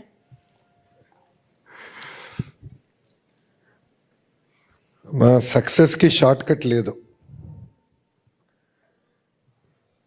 ఇప్పుడు గౌరవ ముఖ్యమంత్రి గారితో కూడా ఈ విషయం నేను అనేక సార్లు చర్చించా. చిన్న వయసులో కూడా చర్చించా. అనేక సందర్భాల్లో మేము మాట్లాడుకున్నాం. ఫ్యాక్షనిజం గురించి, ఫ్యాక్షన్ రాజకీయాల గురించి మాట్లాడడం, రాజకీయాల్లో రావాల్సిన నైతిక విలువల గురించి మాట్లాడడం. గౌరవ ముఖ్యమంత్రి గారు జీవిత ప్రయాణంలో కొన్నిసార్లు ఇబ్బంది కలిగినప్పుడు కూడా, ఆ రోజు జరిగినప్పుడు కూడా నేను ఆయనతో ఈ విషయం మాట్లాడతాం జరిగింది.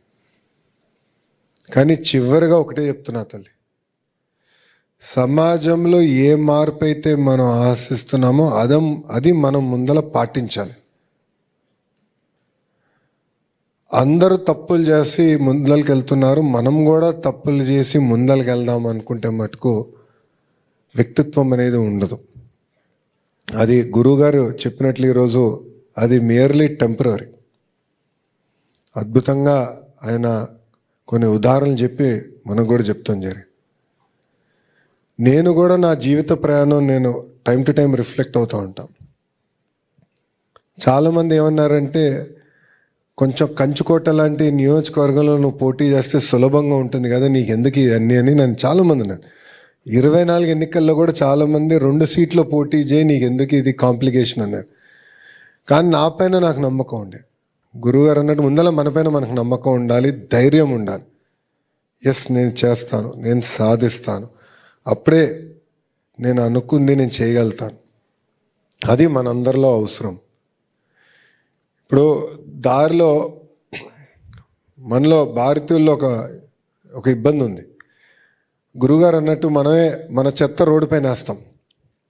ఇదే భారతీయులు అమెరికాకి వెళ్తే ఏరే అంటే ఎంత అన్యాయం చూడండి ఇది. సో మీరు అన్నట్టు షార్ట్ కట్ ఉంది, చెత్తేస్తారో వెళ్ళిపోతారు. కానీ ఎవరైతే నిలబడి లేదు ఇది కరెక్ట్ కాదని ఉంటారో, లేదంటే ఎవరి కారులో అయితే చిన్న చెత్త బుట్ట పెట్టుకొని ఆ చెత్తంతా దాంట్లో వేసి తిరిగి మళ్ళీ ఇంట్లో పెట్టి మళ్ళీ పారిశుద్ధ కార్మికులు వచ్చినా లేదంటే రీసైక్లింగ్ సెంటర్ తీసుకెళ్తారో వాళ్ళే ఆదర్శంగా నిలబడతారు. ఇది మనలో రావాలి తల్లి. అప్పుడే సమాజాన్ని మనం మార్చగలుగుతాం. లేదంటే సమాజంలో ఒకరు అవుతాం. దేశాన్ని అప్పుడు ఎవరు బాగు చేయలేరు. మొన్న కాన్వకేషన్ జరిగింది పుట్టపర్తిలో. అక్కడ స్పీచ్కి ప్రిపేర్ అయ్యే ముందల భగవాన్ సత్యసాయి ఆయన మాట్లాడిన చాలా విషయాలు నేను చూశాను. ఆయన ఒకటి అన్నారు, హెడ్, హార్ట్ అండ్ హ్యాండ్. అంటే ఐక్యూ హెడ్ ఇస్తుంది, ఈక్యూ అంటే ఎమోషనల్ కోషంట్ హార్ట్ ఇస్తుంది, సమాజానికి ఎప్పుడు సేవ చేయాలనేది హ్యాండ్ ఉండాలని ఆయన పదే పదే చెప్పారు. నాకు బాగా నచ్చింది, నా మనసులో అతుకుపోయింది అది. ఇది మనందరం నేర్చుకోవాలి తల్లి. అంతేగాని ఎవరో ఒక్కరు షార్ట్ కట్ వల్ల పైకి వచ్చారని మనం మటుకు అనుకుంటే టైం విల్ ఓన్లీ షో. వాళ్ళు అక్కడ నిలబడేదానికి హక్కు ఉండదని ప్రకృతి ప్రజలు ఒప్పుకున్నా సమాజం ఒప్పుకున్నా ప్రకృతి ఒప్పుకోదని నేను బలంగా నమ్ముతా తల్లి. సో అది మనందరం గుర్తుపెట్టుకోవాలి దయచేసి. Very long answer for straight question. Thank you sir. Thank you so much. మరి పెద్దలు చెప్పినటువంటి అంశాలు మీకు అర్థమవుతున్నాయని, మీరు అర్థం చేసుకోగలరని, మున్ముందు వాటిని పాటిస్తారని భావిస్తూ తదుపరి ప్రశ్న అడగటానికి సిద్ధంగా ఉన్నారు. వాళ్ళని మాట్లాడవలసిందిగా కోరుతున్నాం. గౌరవనీయులైన బ్రహ్మశ్రీ చాగంటి కోటేశ్వరరావు గారికి నా నమస్కారములు. నా పేరు శుభశ్రీ. నేను విఎంఆర్ఆర్ ఎంసీ స్పెషల్ గర్ల్స్ హై స్కూల్లో 9వ తరగతి చదువుతున్నాను. నేటి తరం విద్యార్థులకు స్వీయ నియంత్రణ యొక్క ప్రాధాన్యతను మీ మాటల్లో తెలియజేస్తారా గురువుగారు? స్వీయ నియంత్రణ నేను ఒక్క మాట చెప్తానమ్మా, నీకు తేలికగా అర్థం అవడానికి. ఒక కారు ఉందనుకో, ఎందుకు వాడతాం? నేను నడిచి వెళ్ళడం చాలా కష్టం, ఎక్కువ దూరం అనుకుంటే తేలికగా సౌకర్యంగా వేగంగా వెళ్ళడానికి కారు ఎక్కుతాను. ఏమండి, ఈ కారు 60 కిలోమీటర్లు, 70 కిలోమీటర్లు, 100 కిలోమీటర్లు ఎంత దూరం, ఎంత వేగం కావాలంటే అంత వేగంగా వెడుతుంది. ఆ వేగంగా వెళ్ళడానికి యాక్సిలరేటర్ అన్నది తొక్కితే చాలు, ఈ కారు వేగంగా వెడుతుంది. కానీ ఈ కారు మధ్యలో ఎక్కడైనా ఏదైనా అడ్డొస్తే ఆగడానికి మాత్రం సౌకర్యం లేదు, ఆగదు అన్నారనుకోండి, ఆ కారు ఎక్కుతారా? ఎక్కరు. వేగంగా వెళ్ళడం ఎంత అవసరమో, ఓ చిన్న పిల్లాడు తెలియక పరిగెడుతున్నాడు, స్కూల్ నుంచి వెడుతూ రోడ్డుకి అడ్డంగా పరిగెడుతున్నాడు, అప్పుడు నువ్వు కారు ఆపాలి. కారు ఆపడానికి బ్రేక్ లేకపోతే యాక్సిలరేటర్ ఒకటి ఉంటే ఉపయోగం ఏముంది? బ్రేక్ లేని కారు ఎలాంటిదో స్వీయ నియంత్రణ లేని జీవితం అలాంటిది. కొన్నిసార్లు ఏమి, చాలాసార్లు తప్పు మనది తప్ప వస్తువులది కాదు. ఇవాళ పిల్లల విషయంలో చాలా ఘోరంగా ఉన్న విషయం ఏది అంటే సెల్ ఫోన్ తప్పేముంది? సెల్ ఫోన్ని ఆధారం చేసుకుని మీరు ఎవరిని అడగకుండా రూట్ మ్యాప్ పెట్టుకుని చక్కగా క్షేమంగా మీరు గమ్యాన్ని చేరుకోవచ్చు. మీరు ఏ విషయమైనా మంచి విషయం గురించి తెలుసుకోవాలి అనుకుంటే సెల్ ఫోన్లో చూడవచ్చు. మీరు ఎక్కడ ఉన్నా కూడా మీ వాళ్ళతో మాట్లాడచ్చు, సంక్షిప్తమైన సందేశం పెట్టచ్చు. అవతల వాళ్ళు ఫోన్ ఎత్తలేదు అంటే ఓ సందేశం పెట్టి వదిలేయచ్చు. కానీ మీరు పక్కన తల్లి తండ్రితో కూడా భయపడిపోయేటట్టుగా, అందులో అక్కర్లేని విషయాలు రాత్రిళ్ళు చూస్తారేమో అని తల్లిదండ్రులు బెంగ పెట్టుకునేటట్టుగా సెల్ ఫోన్ వాడితే సెల్ ఫోన్ది తప్ప మంది తప్ప? సెల్ ఫోన్ పట్టుకొని 2 వీలర్ మీద వెడుతూ చెవి దగ్గర జబ్బమికి మధ్యలో నొక్కి పెట్టి మెడ వంచి డ్రైవ్ చేస్తే సెల్ ఫోన్ది తప్ప మంది తప్ప? సెల్ ఫోన్ ఏం చేస్తుంది? ఒక మోటార్ సైకిల్ మీద ఒక తల్లి తండ్రి, వెనక 2 పిల్లలు, ముందు 2 పిల్లలు, 4 సంచులు తగిలిస్తే మోటార్ సైకిల్ తప్ప, తొక్కిన వాడిది తప్ప? ఎవరిది తప్పు? నేను పొద్దున్న కాకినాడ నుంచి విజయవాడ కారులో వస్తుంటే ఒక సన్నివేశం చూసి చాలా భయం వేసింది. ఒక ఆయన భార్య భర్త కూర్చున్నారు. భార్య గారి ఒళ్ళో చంటి పిల్లాడు ఉన్నాడు. ముందు ఓ చిన్న పిల్లాడిని ఆయన కూర్చోబెట్టుకున్నాడు. ఆ పిల్లాడు ఆయన చెయ్యిలా పెట్టుకుంటే ఈ చేతి మీదకు ఒరిగిపోయి నిద్రపోతున్నాడు. ఆ నిద్రపోతున్నవాడు ఎప్పుడు జారిపోతాడో తెలియదు కింద. ఆయన చెయ్యి వదిలి పిల్లాడిని పట్టుకుంటాడా, పిల్లాడు నిద్రలో ఇంకా ఇదైపోయి పక్కన ఏ హార్నో వినపడితే ఉలిక్కిపడి పడిపోతే? దాని బదులు ఒక ఆటోలోనో ఇందులోనో వెళ్ళొచ్చు, బస్సో ఎక్కి. మోటార్ సైకిల్ మీద అంతమందిని వెళ్ళమని ఎవరు చెప్పారు? ఎంత ప్రమాదం! మొన్న రాత్రి నేను వెడుతుంటే రోడ్డు పక్కన ధాన్యం పోసి పైన పరదాలేసి పెద్ద పెద్ద బండలు పెట్టారు. ఒక 2 వీలర్ అయినా ఆ బండ దూరంగా ఉండి చూసుకోకుండా గుద్దుకుని పడిపోయి ఒళ్ళంతా నెత్తురు కారుతోంది పాపం. ఎవరు చెప్తారు? ఇవన్నీ ఎవరు చెప్పాలి? ఎవరు చెప్పాలి? సెల్ ఫోన్ అలా వాడద్దని మీ అమ్మగారు నాన్నగారు నిద్ర మానేసి మీ పక్కన కూర్చుంటారా? ఒక వయస్సులో అక్కర్లేనప్పుడు సెల్ ఫోన్ ఎందుకు? మా తరంలో మాకు ఇప్పుడు తెలుసు సెల్ ఫోన్, ఒకప్పుడు సెల్ ఫోన్ లేదు అసలు. ఎందుకు సెల్ ఫోను? అస్తమానం సెల్ ఫోన్ వాడవలసింది, అస్తమానం సెల్ ఫోన్లో యూట్యూబ్లో వెతుక్కోవడం, దానికి బోల్డ్ అన్ని మన కామెంట్లు పెడుతూ ఉండడం, ఎందుకు అవన్నీ?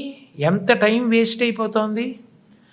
అక్కర్లేని విషయాల జోలికి వెళ్లకుండా పట్టించుకోవలసిన విషయాల్లో శ్రద్ధ పెట్టడమే స్వీయ నియంత్రణ. అది నేర్చుకోకపోతే జారిపోతావు.